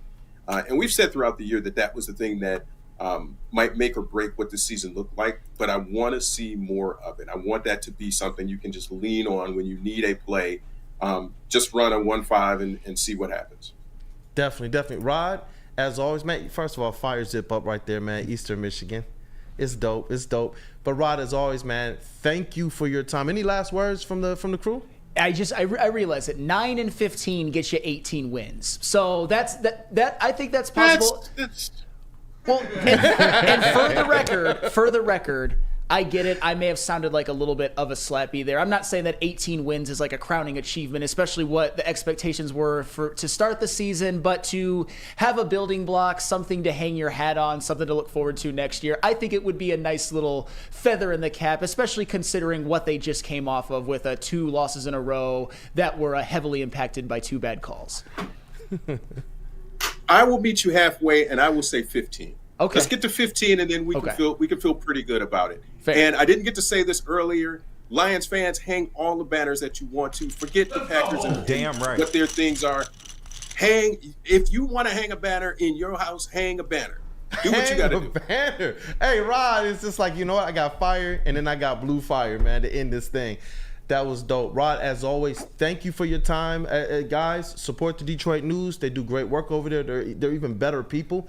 I'm appreciative of the time that you give us on this platform every single week, Rod. Thank you so much, man. I know the crew is always excited for this segment, for the 2 segments as well. Yep. Have a blessed day, brother. Appreciate you guys. And chat family, man, hit that like button for Mr. Rod Beard too. Hit it for Rod. Make sure that you guys go and peruse the Detroit News as well. They do, like I said, great work over there. And they've been very, very instrumental people, at least at making me feel comfortable. 3rd season out on the Pistons beat. They've really, really gone out of their way to say, you know what, we're just here to be good people and to support your journey. And now they're helping us support the Waco Woodward journey. So definitely appreciate that. I know we got a lot more to talk about, though. Oh, sorry, cool. Can we get a hang the banner quote tweet from Rod? Whatever he just said about hang all the banners you want.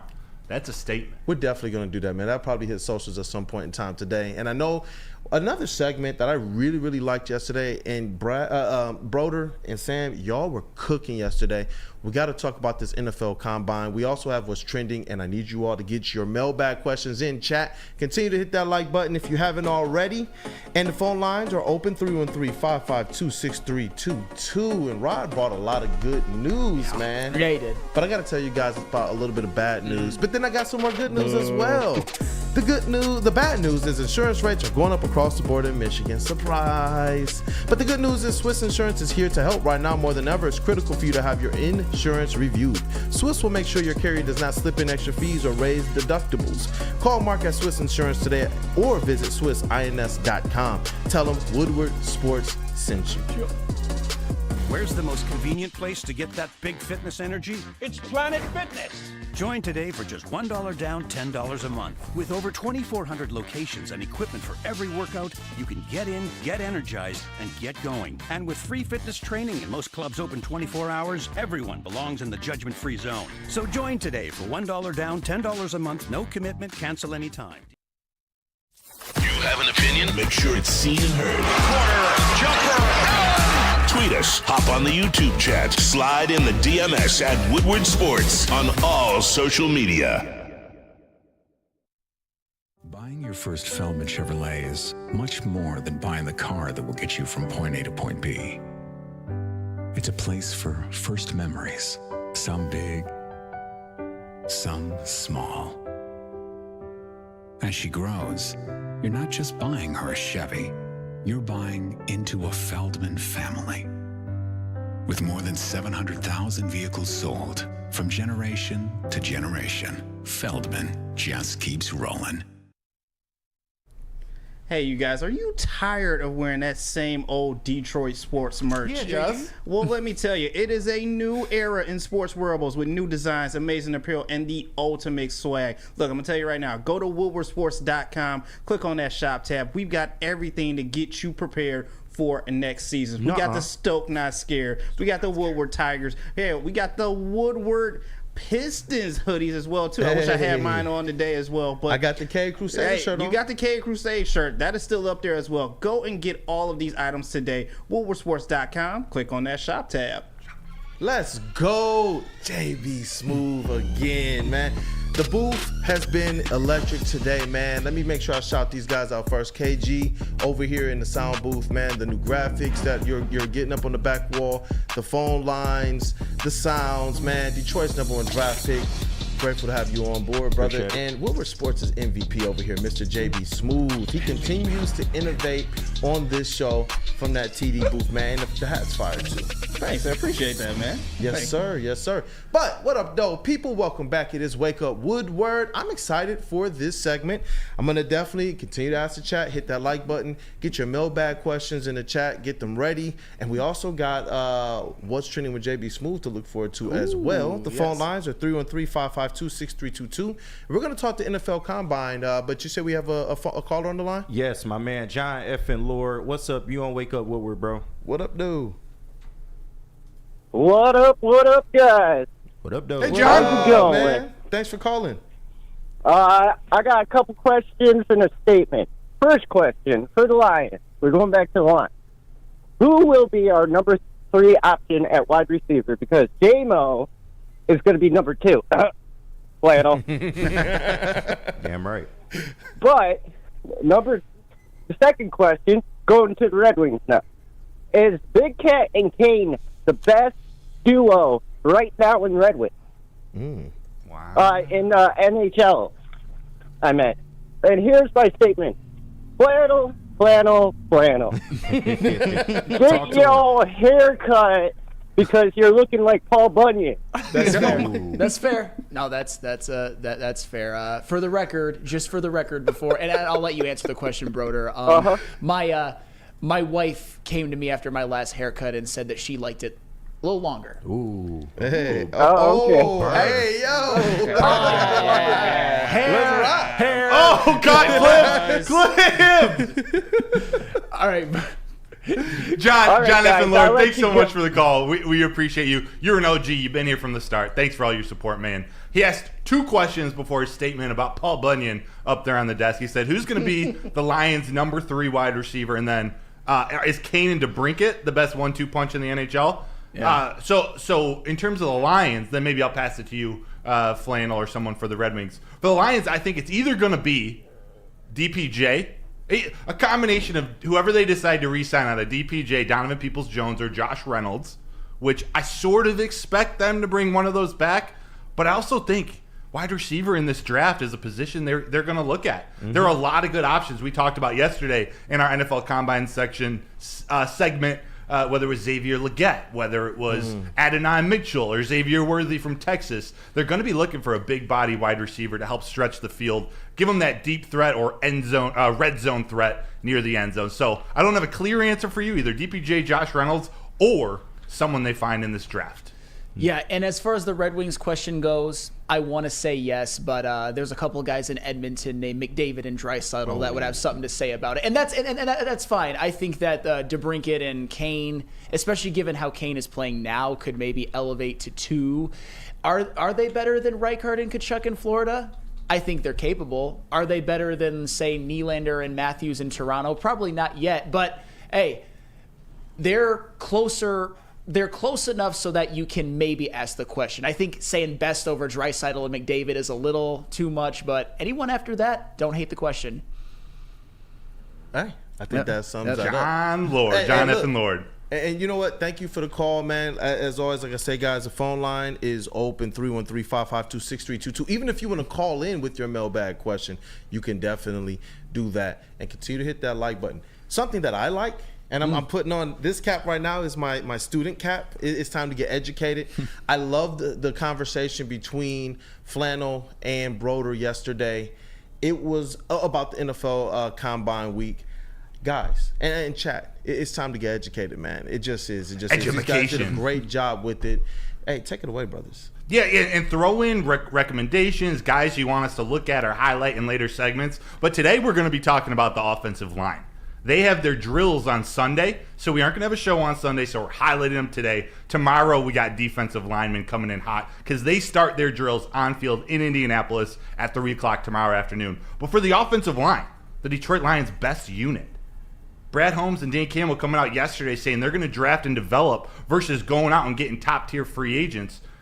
This offensive line, this might be an option for them at 29, looking to enhance their strengths, make their strength even stronger. But at the same time, in this draft, and we're going to see at the Combine, a lot of these offensive linemen, great athletes, great players at their various positions. It's a pretty deep draft in terms of offensive line. So there's some sleepers involved here. We're going to cover a couple of them. But keep your requests coming in. At 29, though, and I'm going to pass this to Flannel to start, there's a guy who might not be there at 29, might require you to trade up, but he's someone who's gained a lot of steam out of Oregon. Flannel, you want to take this first one away? Yes, I do. So doing a little bit of some deep dives on some offensive linemen, mainly some interior offensive linemen, because good point. Yeah, I don't think the Lions are going to take a true tackle, at least one that's not projected to maybe transition to guard, like a Graham Barton for Duke is an example of that. But a Jackson Powers Johnson, the more I watch the tape, the more I dive deep into the numbers, the more I think to myself, if somehow, some way, teams are dumb enough to let him fall to 29. That's another one where I'm just like, run to the podium and pick it right now over anybody else if he's available. And I'm not saying that he necessarily is, because there are obviously, when you watch the tape, he's dominant. He's just basically a people mover, a brick wall when it comes to pass blocking. And of the 5 criteria that I looked at in terms of numbers or metrics of these offensive linemen that I graded by my research, Jackson Powers Johnson was the highest graded run blocker. Of 6 that I graded, he was the highest graded pass blocker, and he was the highest graded, he had the highest zone rating as well, which is pretty damn dominant. And last season, he's coming off of a Remington Award, which is the best center in all of college football. So that also gives a little bit of insurance, because coming into next year, obviously, there might be some decisions made about Jonah Jackson. He could walk, or the Lions could re-sign him. I would probably lean towards letting him walk. So in the short term, if you got Jackson Powers Johnson, I think he's your plug-and-play starter from day one. But you also have to move forward with the thought in mind of Frank Ragnow maybe doesn't have that many years left. I hope he does, but the reality is his body's gone through a bit of a beating. So Jackson Powers Johnson is the type of guy that already won a Remington Award in college, so he gets to potentially start out at guard and maybe move to center. We shall see. But Jackson Powers Johnson, I know he's a popular name, but I fell in love with him more than just about, I said this yesterday about Xavier Legette. I feel very similar about Jackson Powers Johnson, but the difference is JPJ is without a shadow of a doubt the best interior offensive lineman prospect in this draft. Full stop. Nobody's even close to me. Facts. Like you said, it's probably going to require a trade up if that's someone they want to bring in, but almost a perfect fit. Oh, yeah. And by the way, do you want me to read another stat on Jackson Powers Johnson? Please. From the center position, this season allowed 0 sacks, 0 hits, and 1 hurry. Is that good? I think so. 0-0-1. Yes. Like that's good to me. The hottest of hot takes, and I don't even think this is a hot take. I think this is actually pretty, it's going to prove to be commonplace. Jackson Powers Johnson is going to walk in on day one and be better than Jonah Jackson ever was. For whatever team he goes to, I have that much confidence in Jackson Powers Johnson. He is going to come right into the NFL and have a Quentin Nelson type initial impact. Quentin Nelson's fallen off, but when he first came into the league, he was an all-pro for basically his first 3 seasons. I could see that from Jackson Powers Johnson. I love him as a prospect. Love that. And there's another guard/center you're going to talk about in a little bit. out of Kansas State that I love, so I'm going to move on from that. Yeah. Available at 29 might be Graham Barton, who you brought up before. He's a tackle out of Duke, but can play all 5 positions. He's likely to move into an interior offensive lineman spot. He's 6'5", 306, projected to go in the first or the second round. We could talk about Zach Frazier, center out of West Virginia. This guy is a 4-time state championship wrestler in high school, 159-2 record. When we talk about Brad Holmes and Dan Campbell guys and guys they targeted in this class, especially at the offensive line position, we want to look for those guys who are team captains. They're 3-4 year starters. They played multiple sports in high school. This is what they're looking for, all academic in their conference in college. They want these guys that are versatile, they're refined, they're smart, they're tenacious. One guard that I want to bring up, though, and the more research that I've done on this guy, it just seems to fit perfectly into what the Detroit Lions are doing. That's Christian Haynes, the guard out of Connecticut. Projected to go somewhere between the 2nd and the 4th round. He's 6'2", 318. He's got some size limitations, but he's a pure football player. He's strong for his size and he's tough. But let me read you. I came across his overview, just simple overview on NFL.com. Let me read the first 2 sentences. 4-year starter and team captain who is sturdy at the point of attack. Haynes plays with football intelligence and sees every snap as a mandate to move opponents and finish blocks.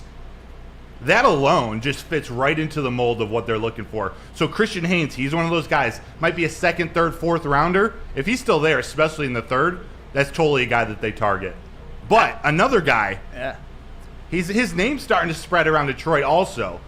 But I love him. I mean, this is my favorite offensive lineman in the draft after Jackson Powers Johnson.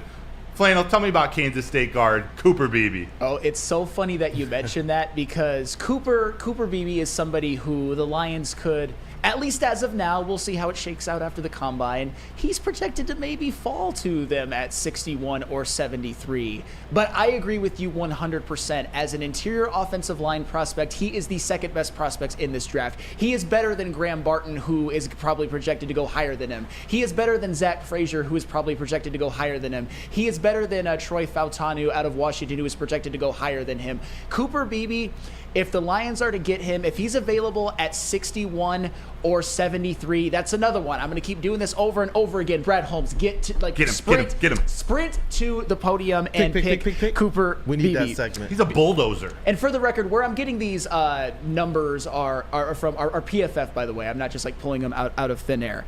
So Cooper Beebe, out of the 6 offensive linemen that I looked at, Cooper Beebe had the highest grade in terms of blocking in his gap, and he had the highest when it comes to a true passing situation, passing downs. And I know that sounds like a mouthful of a stat, but that it takes out into account things like play action, screens, or play action and screens. There's another criteria that escapes me, right? Rollouts. And yeah, so out of all of those 5 criteria, Cooper Beebe wins 2 of them, and Jackson Powers Johnson wins 3. And Cooper Beebe's another one, just a dominant, mean, nasty run blocker. And is that something that the Lions could use replacing Jonah Jackson? I certainly think so. Somebody to open even bigger holes for David Montgomery and Jahmyr Gibbs. And I have a hot take about Cooper Beebe. I'm just doing all the hot takes when it comes to offensive linemen. KG, you're privy to this because I've said this a couple of times on BDE. Yeah. One of the most interesting stats that I found, and this is pro picking a guard in a later round. Out of all of the top 10 highest graded PFF guards this season, 9 of them were 2nd round picks or later. Only one of them was a 1st round pick. It was Chris Lidstrom. Cooper Beebe would be that next year. For whatever team he goes to, next season, Cooper Beebe is going to be a top 10 PFF rated guard. But if he goes to the Lions in that situation, man, oh man, he could be flat out dominant. I think he would have the chance to be a day 1 starter, the best offense guard on this team already. And oh, by the way, just one quick thing. One of the things that's looked at as maybe a slight weakness for Cooper Beebe, just off of scouting reports I'm reading, and I don't really see it when I watch him, but still, people know more than me, is pass blocking, not quite as good as run blocking. But I told you before, when it comes to that stat that I love about a true passing situations and all of that, Cooper Beebe was the best out of all the ones that I looked at in terms of his PFF grade on that. So that might dispel some myths as well. But yes, if you're going in the first round and Jackson Powers-Johnson is available, you run to the podium and take him. If Cooper Beebe is available, I'll even start at 61. Run. And if he's available at 73, teleport. Now. You know, and that kind of brings up a question because we know that the Detroit Lions, probably their most, I don't even think it's probably, their most elite position on the team is the offensive line. They do have some players that they have to make decisions about. Yeah. Do you believe that this is the type of draft where they could potentially say, you know what, I know we've talked about trying to bring back our guys like a Jonah Jackson, but do you believe that this is a draft in which if they decide, you know what, the price tag is too high, that they can find somebody definitely comparable? Yes, 100%. I mean, I said it as much at the beginning that Jackson Powers-Johnson is going to walk in on day one and be better than Jonah Jackson ever was. And I'm not hating on Jonah Jackson. I'm just saying that he's a guy, and we talk about this a lot with Jared Goff, where a long-term deal could take up too much on the cap. But so could a long-term deal when it comes to Jonah Jackson, worth upwards of $12, $13, $14, $15 million a year. And by the way, and this isn't a shot at Jonah, this is when you're making financial decisions versus decisions in the draft, you have to nitpick a little bit. He was the lowest graded offensive lineman out of all of the starters this year. He was graded a lot lower than even Graham Glasgow. So I'm not saying that Jonah Jackson's not a good player. I'm just saying that he is really the first guy that you have to make decisions about. And I think ultimately that Jackson Powers-Johnson on day one will be better. And hell, I think Cooper Beebe on day one will be better. No disrespect to Jonah. Those are good dudes. So you believe that there are multiple options. So even if they don't get one of the guys that you mentioned, you do believe. I'm getting a hint that you believe that they should probably lean more into that and use Jonah Jackson's money elsewhere? Yes, absolutely. Okay. I don't think Jackson Powers-Johnson is necessarily realistic at 29, but I do think Cooper Beebe could be realistic at 61. And unless he falls like really skyrockets. And again, no shade on Jonah Jackson. He's a very, very good offensive lineman. For the Lions, he should go get paid. He's got a market. People want a guy like Jonah Jackson on their offensive line. But for this Lions team, look at some of the guys that Brad Holmes has brought in. They're versatile offensive linemen like Graham Glasgow. They can play multiple positions. That was such a benefit to this Lions team this past season. And Jonah Jackson he's a very good left guard. Like that's what he does and that's what he's good at. So I think he should go get his money. If he gets a contract offer, go take it. There's enough offensive linemen in this draft. And just to throw two more names at you. Go for it. Because these are sleepers, 4th, 5th, 6th round and beyond guys who they may be able to target. Hunter Norzad, center out of Penn State. Okay. This guy reminds me of Frank Ragnow. And it's going to take him a while to get on that level. Frank Ragnow is a unicorn to me. But his NFL.com comp is Juice Scruggs. He's broad, he's powerful, but he's very athletic. And he has the technique to play center. He doesn't let big guys or little guys a wiggle around him. I really like him a lot. Also, Bo Limmer. This is a center/guard out of Arkansas. Arkansas. He's got a ton of SEC experience. He's 6'4", 302, could gain a little weight, could gain a little mass. Probably not a day one starter, but he could be one of those guys you bring in to come learn behind Ragnow, learn behind Graham Glasgow and whoever they bring in at guard for the future of this team. So Bo Limmer out of Arkansas, Hunter Norzad, center out of Penn State. Man, I like that. I'm telling you guys, the education cap is on because Sam, one of the most well-studied people that I know in just Detroit sports media, period. I know that when you're talking, it's coming from a place of absolutely putting in the work. And our Lions beat reporter as well and writer, Mr. Matt Broder. Can I get one more question in real quick? Yeah, to Flannel. Yes. I just want your opinion on Zach Zinter. Like where you think he should go, or if he didn't get hurt, how high would he be drafted? Like where does he fit in all of this?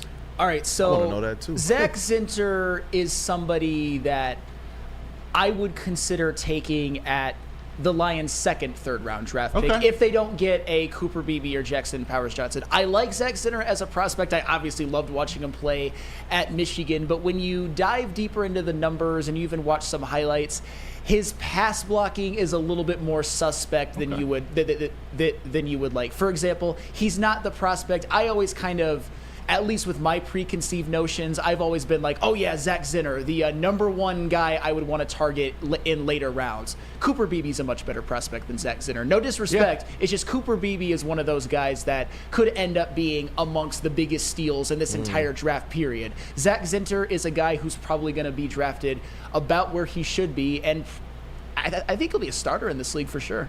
Cool. Yeah, definitely.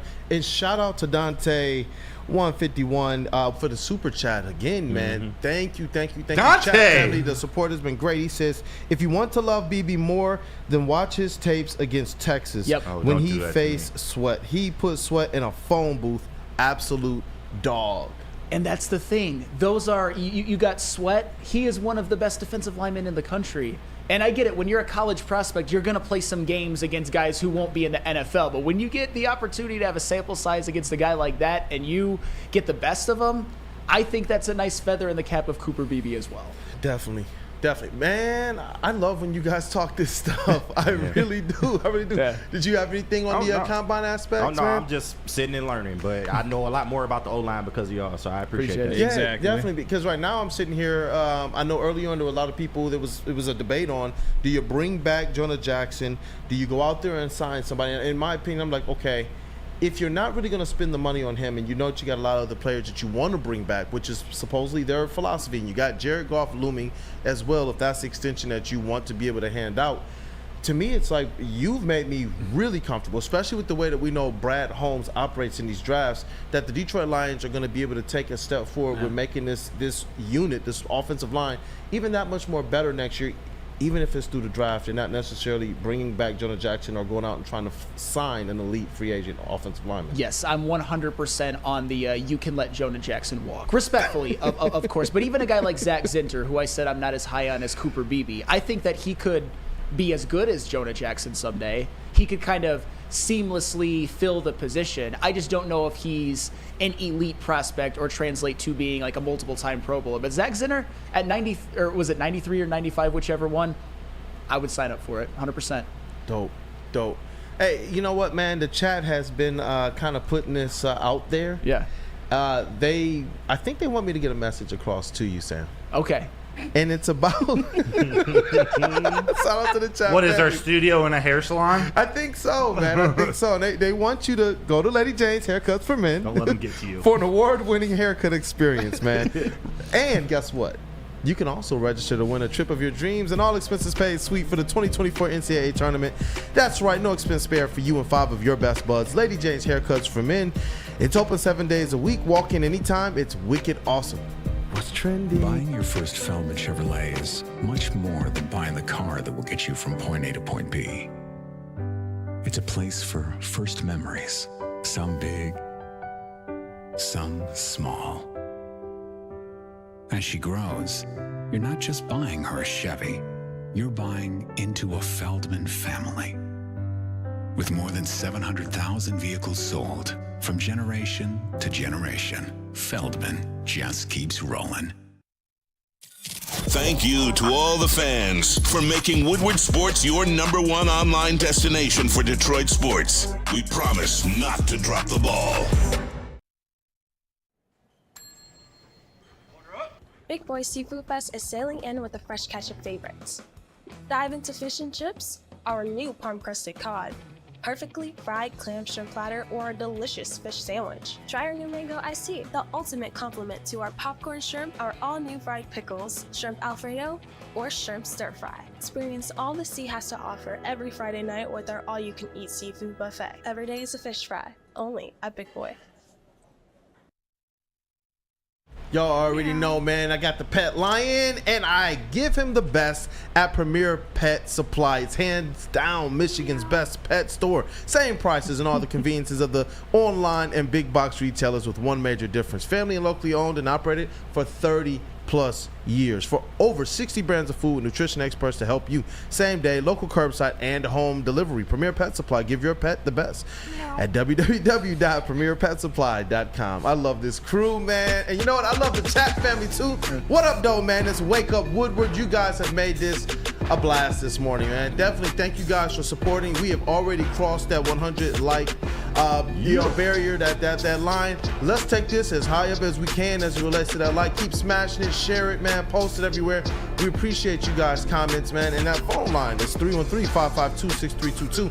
We do have what's trending with JB Smooth, but first we want to make sure we get to some of our callers on the line. Yeah, first one up, Devin from Inkster. What's up, dog? Mr. You gonna Energy. wake up, Woodward? What's up, fellas? What's up? What's up? What's up? What up, dog? Bueno. Yo. Hey, Bueno. I have to reunite an old rivalry where it all started. What's your expectations for J-Mo next season? I want to make a friendly bet. We know who that's going at. No. My expectations for J-Mo are to start the year either healthy or not suspended, which is fair, by the way, for me to say that. to do that and to be the no doubt number 2 wide receiver from start to finish. Be a little bit more, make some explosive plays, but also, as you saw him do in short spurts versus like the Denver Broncos, for example, be a guy who can run the short and intermediate routes as well. I think I would say if you want a stat prediction, at least 700 yards receiving. Yeah, well, give me a stat. I was about to say, give me a stat position. Because I thought you were going to go around 500 due to little Sam, that analysis saying that his hands can't catch this shit. So I was going to go off. But you know what? I got to respect that. I was going to make a bet. Damn, if he cannot get over 500, I will come in the studio wear a shirt that says, Sam wins, I lose. And I will admit defeat if he cannot go over it. Because I kid you not, all last fucking season, me and Sam went at it about J-Mo being a damn home improvement project. And I don't want no fucking slander coming this damn season from you, Sam. Fair. So I'll take that friendly bet if you're down. Yes. If you're down with it. All You right, can do it. We gonna hold you to that. It's on wax now, so we gonna hold you to that. All right. I know the Hey, I'm staying on business. All right. Oh yeah, we standing on business.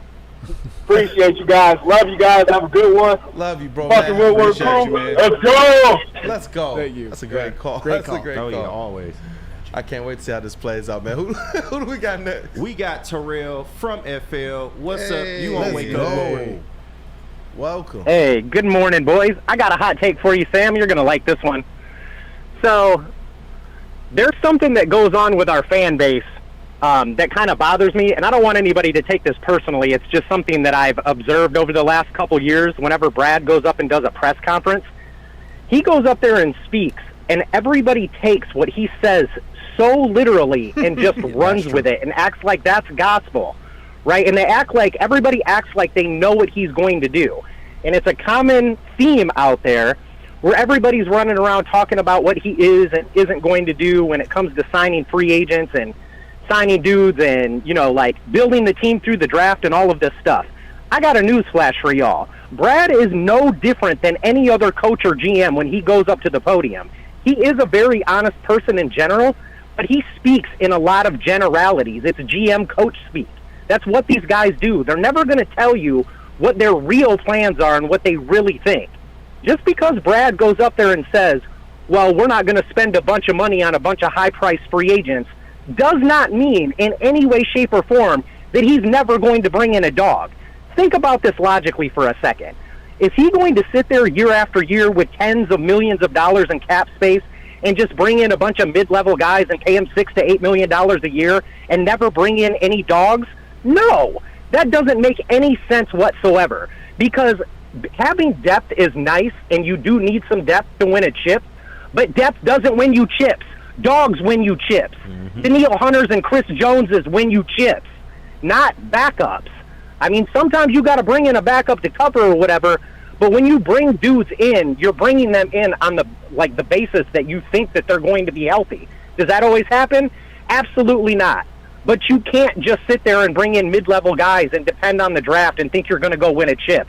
It doesn't work like that. And I'll pose a question to you guys that I posed to Big D Energy, and I think Sam was there that day when I said it, because he was one of the people that were talking about it. There is only one team that you can think of in recent history that has built their team entirely through the draft and won a championship, and there's an argument to be made because they brought up Kansas City. Kansas City had to go out and spend $48 million on a left tackle to protect Patrick Mahomes last offseason. Did they build most of their team through the draft? Yes. But can anybody bring up one other example of a team in recent history that won a chip that didn't go out and get a dog at some point in time? There isn't any. So when people run around acting like that's never going to happen and Brad absolutely will never go and overpay for a free agent because that's not how he moves, that's bullshit. You guys do not know what he's going to do. I don't know what he's going to do. His mama don't know what he's going to do. Nobody knows what he's going to do but him and Dan. That's it. So don't get stuck in this mindset that that's never going to happen and then be mad and pissy in your fucking Cheerios when we bring somebody in. I don't want to hear no crying when we bring a dog in to win a chip. Bro, I don't even know who Terrell's talking to, but he's definitely punching at something, Fire, bro. The one thing I do know that Brad Holmes... Bro, I hear it all the time. He's going to cook.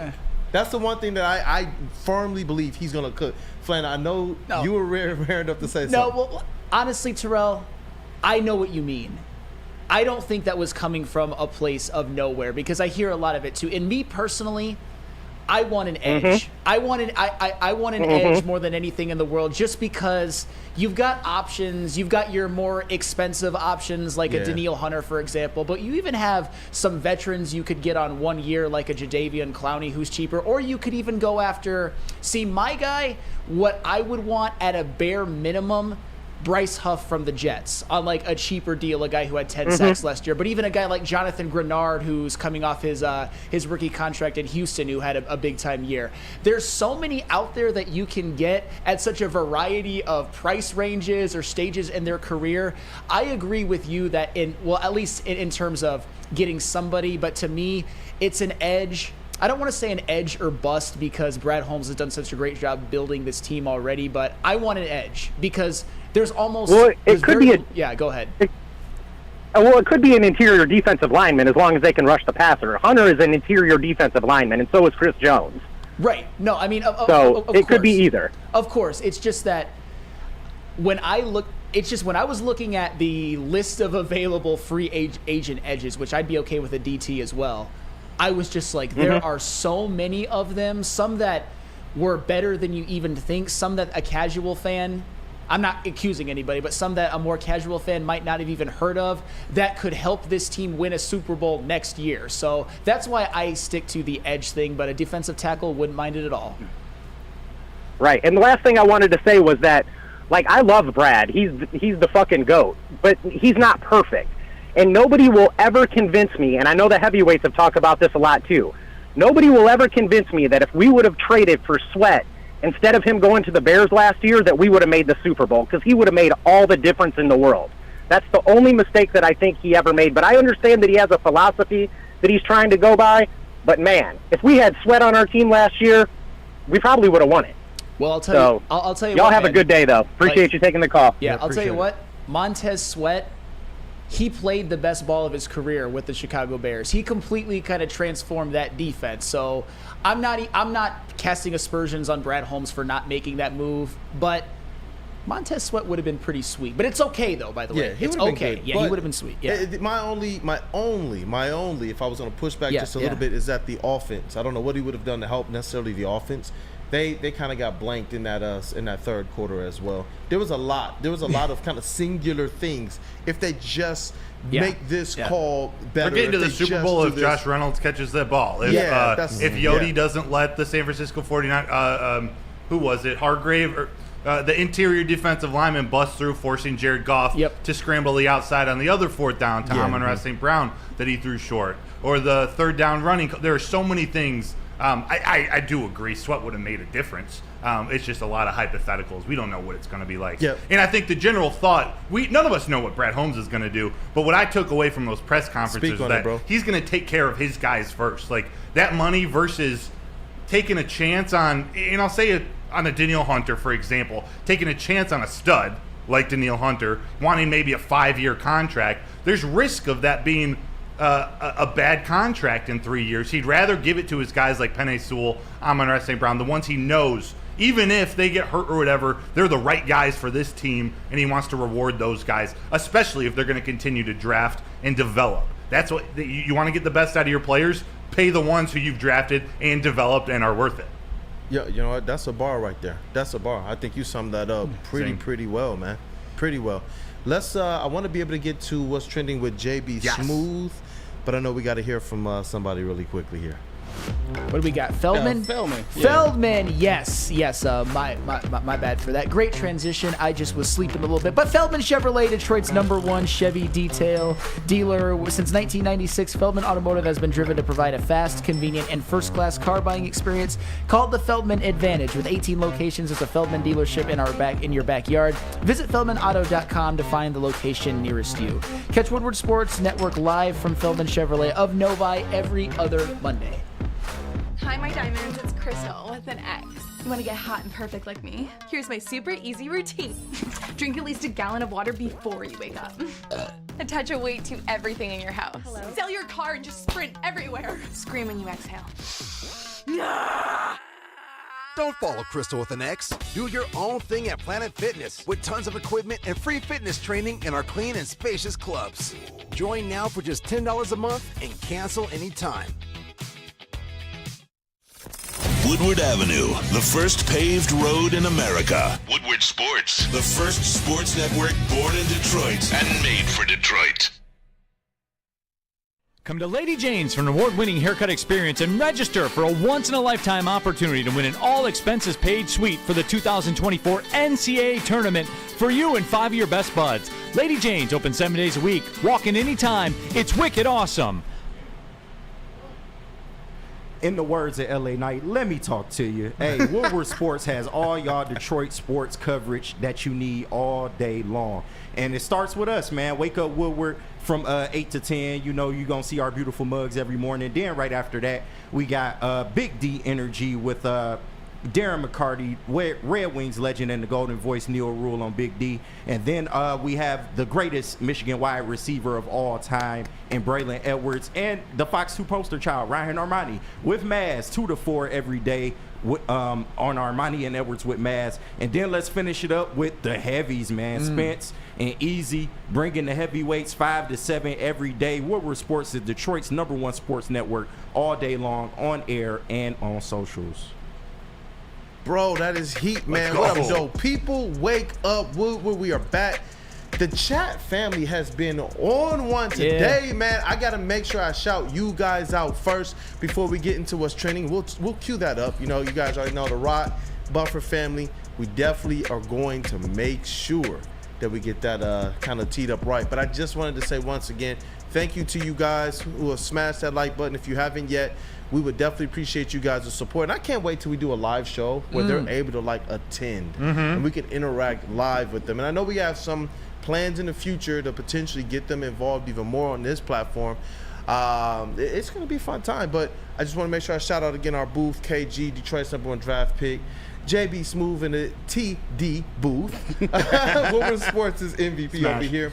Flannel, you've been on fire this morning, bro. It's always great to have you on the show. And Mr. Matthew Broder, bro, just excellent job. Our Detroit Lions and Tigers credential beat writer and beat reporter. Shout out Martha LaFleur. But hey, let's tee this up, man. You know what? Let's get that back wall up for this as well, because you guys already know. Oh my God! It's time. Hey, look, we even got your name on the board. Oh my God! We gotta get your picture up there too. But it's time for the most electrifying segment in sports entertainment. If you smell what's trending with JB Smooth. Jay Bizzle. What's going on, you guys? Hey, look, I know earlier we were talking about the Red Wings and how Hutch was out there blowing the whistle at the start of the game, but let me show you this video of this man right here getting caught on a big screen chugging a beer. Is this not a Michigan man right here? A Michigan-made man? Doesn't this dude just scream Lions to you guys? Goodness gracious. Like he's just out here just chugging a beer, just being an everyday person. Like, I'll tell you who he did it better than. Aaron Rodgers. Oh, of course. Yeah, did he do that at a Bucks game? Yeah. At a Bucks game, he was just sipping it slowly? Just a casual sip trying to chug, man. Get it Yeah. out of here. Nah. I want to see him go up against Taylor Lewan, who did it at, was it a Nashville Predators game a couple years ago? I think Taylor had a little bigger cup. But no, seeing that fire out of Aiden guys Hutchinson. do it better, right? Yeah. Pardon? I said the Michigan guys do it better, right? Yeah, there you go, Taylor Lewan. Both Michigan guys. Yes. Yes. No, honestly, though, the best chugger I've ever seen as an athlete was actually David Bakhtiari. Oh. Have you ever seen him just pound like 3 in a row? And it's just like, Jesus, man. Yeah. It's like one even hate gulp. though. It goes down to like one gulp, yeah. Matthew Stafford was pretty Yeah, good. Stafford as well. was good too. Yeah, Jason Kelsey. That's fair. Oh, yeah, Jason Kelsey. Oh, man. All right, well, I got to ask you guys this. So, how much would it cost for you to carry around a celebrity all day? Martha? Wait, what? Not Martha. Whoa. No. LaFleur? LaFleur, yeah. Golly, guys. Here you go with the How AI much pictures would again. it cost for you to carry around a celebrity all day? Okay, I want to kind of see this now. What's Carry, going on? what kind of carry? Like, am I doing like the wedding carry, or is it the? It's a wedding carry, Is it- but oh, like okay, I was you about to have say like a help dog just in a if purse? you need help All day? God, this is. all day. I wouldn't even know where to begin. You can't even talk to me if it's less than $2 million. We'll start there. Less than 2 million. Fair, Jeez. fair. I co-sign that. Yeah, I don't know. All right. Well, I'll take Kelsey. 6 bands depending on who it is. Am I 6 carrying around bands? Christine Harper? Christine, I mean, She's pretty light. she's pretty light. Do we know the weight of said celebrity? Well, I can show you the weight of said celebrity. We don't So need to share the check weight of this Kristen one Harper. out. We can keep that in Christine your Harper, car. I'll just take lunch, bro. DJ Khaled, hell no. he did not want to get his shoes dirty, so he had his security carry him Oh my God! Are you kidding me? to the Jeep.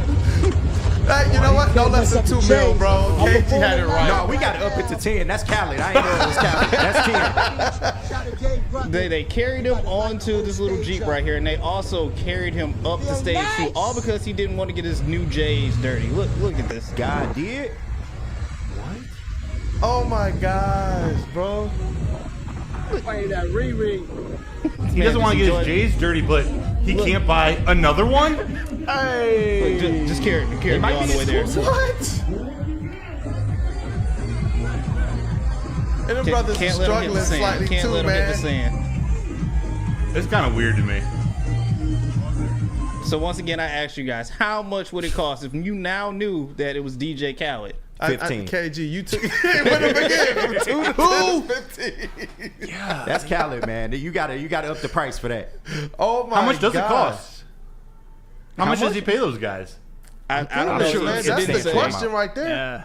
That's the question. What in the world? I feel like we need to reenact that. We need to like carry flannel everywhere. Carry flannel around. You don't have to. What J's were those? Like, were they some super exclusive, expensive? They That's pair? the question. Knowing They may have Khaled, it been. probably was. Yeah. Yeah. That's the question right there. It's like, my goodness, bro. What are you actually protecting out there? I mean, I feel you can't get sand on the nice J's though. The fresh J's. So I'm not mad at that at all. But you still charging them the 15? Oh yeah, 20 now.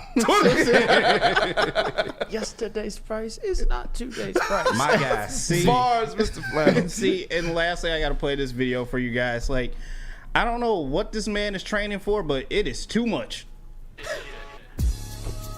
What? Oh, that back down game, crazy. What? Who are you trying to back down in the post like this? Why? Shaq? Does he know that Shaq has retired? Bro, chill. Wemby, watch out, man. Oh my gosh. Like, I just Bro, do you not backing down understand a it. Who are you fighter trying yet? to back down, man? Come on. Post game, crazy. That diesel. Bro, you always bring some basketball clip with what's trending that just makes me go like, what in the world am I watching, bro? Whether it's a crazy pass, whether it's some crazy technique on defense, whether it was the stealing the tip off. This one, though, what in the world? I have no idea what he's training for at all, bro. The funny part, nobody told him that it's a 3-point league now. I was about to KG, you took the words right out of my mouth. You're doing that much to help your post game, and just from afar, he doesn't look like he's really that tall. No, that's He's Killian's tape from the offseason. Hey, Just preparing for the season. He's fair. working on his post move. Yeah. See the lefty dribbling with the left hand? No, that's good. No, you know That's that good. was that Kimball Walker right there, man. He's about to go out there and drop 92 in 92 China, points. man. All in the paint, though. All paint all points. his paint points. Ask Kemba Walker. I'm like, bro, man, is he still with us today, man? He was really putting in that work. I know, but for no reason. Goodness gracious. in the No 90s, he damn would've been reason. great. No You hear damn me? reason. But that was what's trending with JB. All right, back to you guys. You know what? You always do a great job with this. And I know I see a couple mailbag questions in here as well. Bro, did you see anything of interest? or Let them fly if you see them. Yeah, mailbag. Let me see here. JB, if you were, and this is from Steve-O Baby, if you were in a wrestling match, which member of the Woodward Sports family would you have as a tag team partner? Ooh.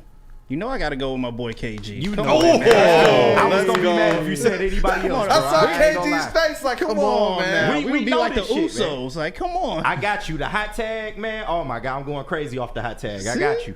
Can't go wrong. They're like the Jaguars, and I'll be the Lions. I'm taking D-Mac at number 2. Oh, that's a good tag partner. That's a good tag partner. We have an actual wrestler in the building. I forgot. But you know what, man?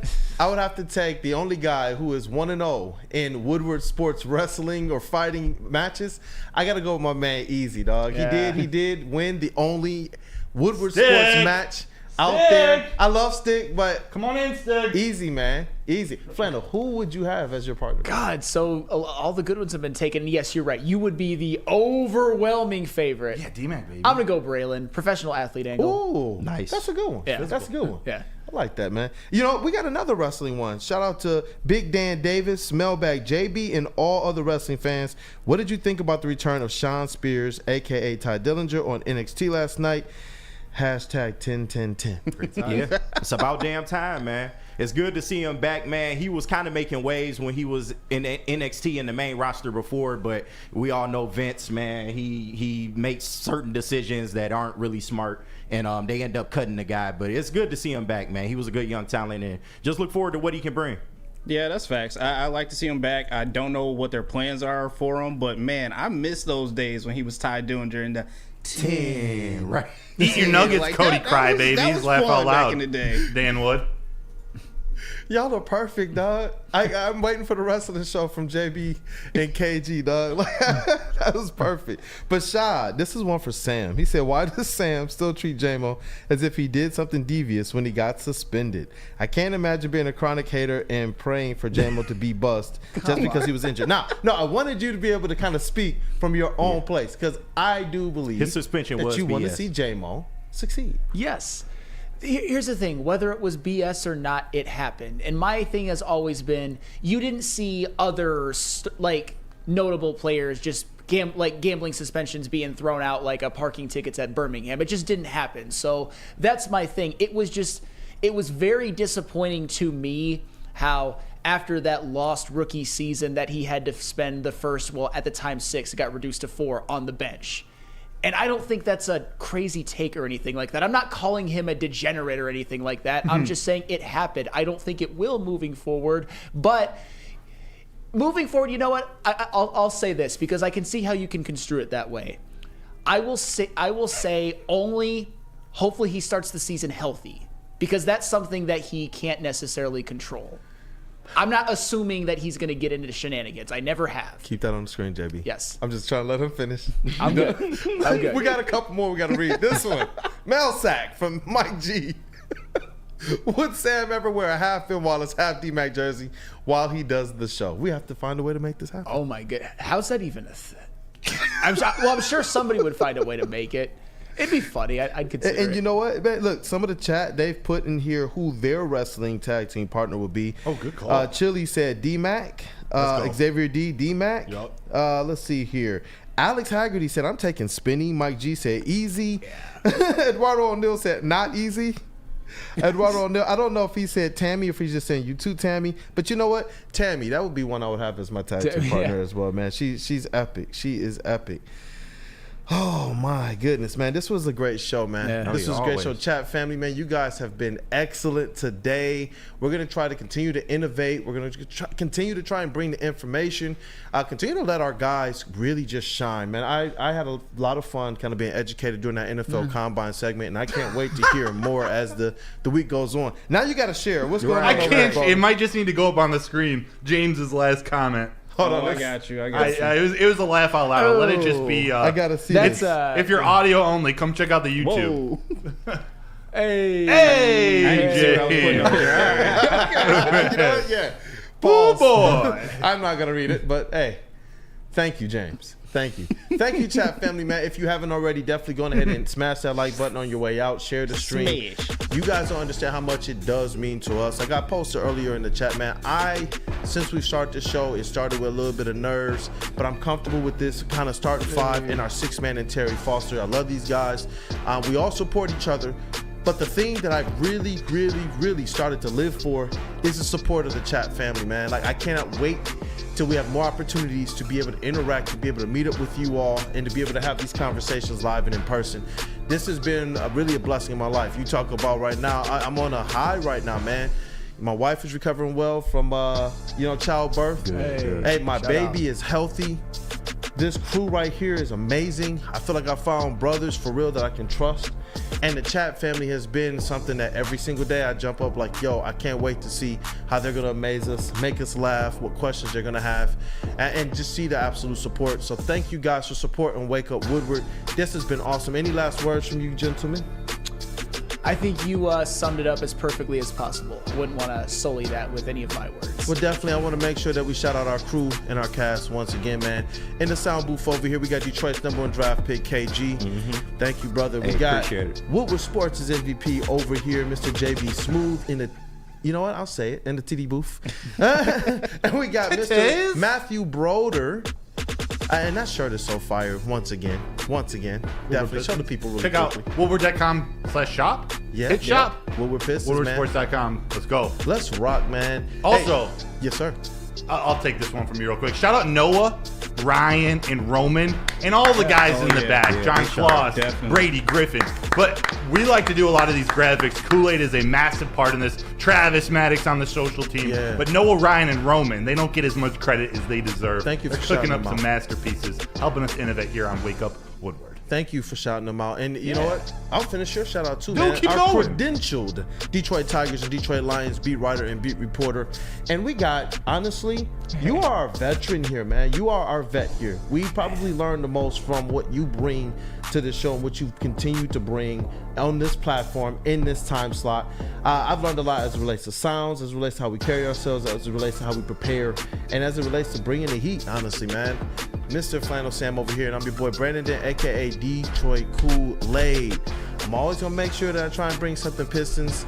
Hopefully they continue to do stuff that allows us to be able to talk about them in a good light. I'm your credential Detroit Pistons beat writer and beat reporter. This has been a great show, man. It's Wake Up Woodward. What up, though, you guys? Have a good rest of your day. Hang them banners. I'm outie. Hang them banners. Hang them. Hang them. Let them hang.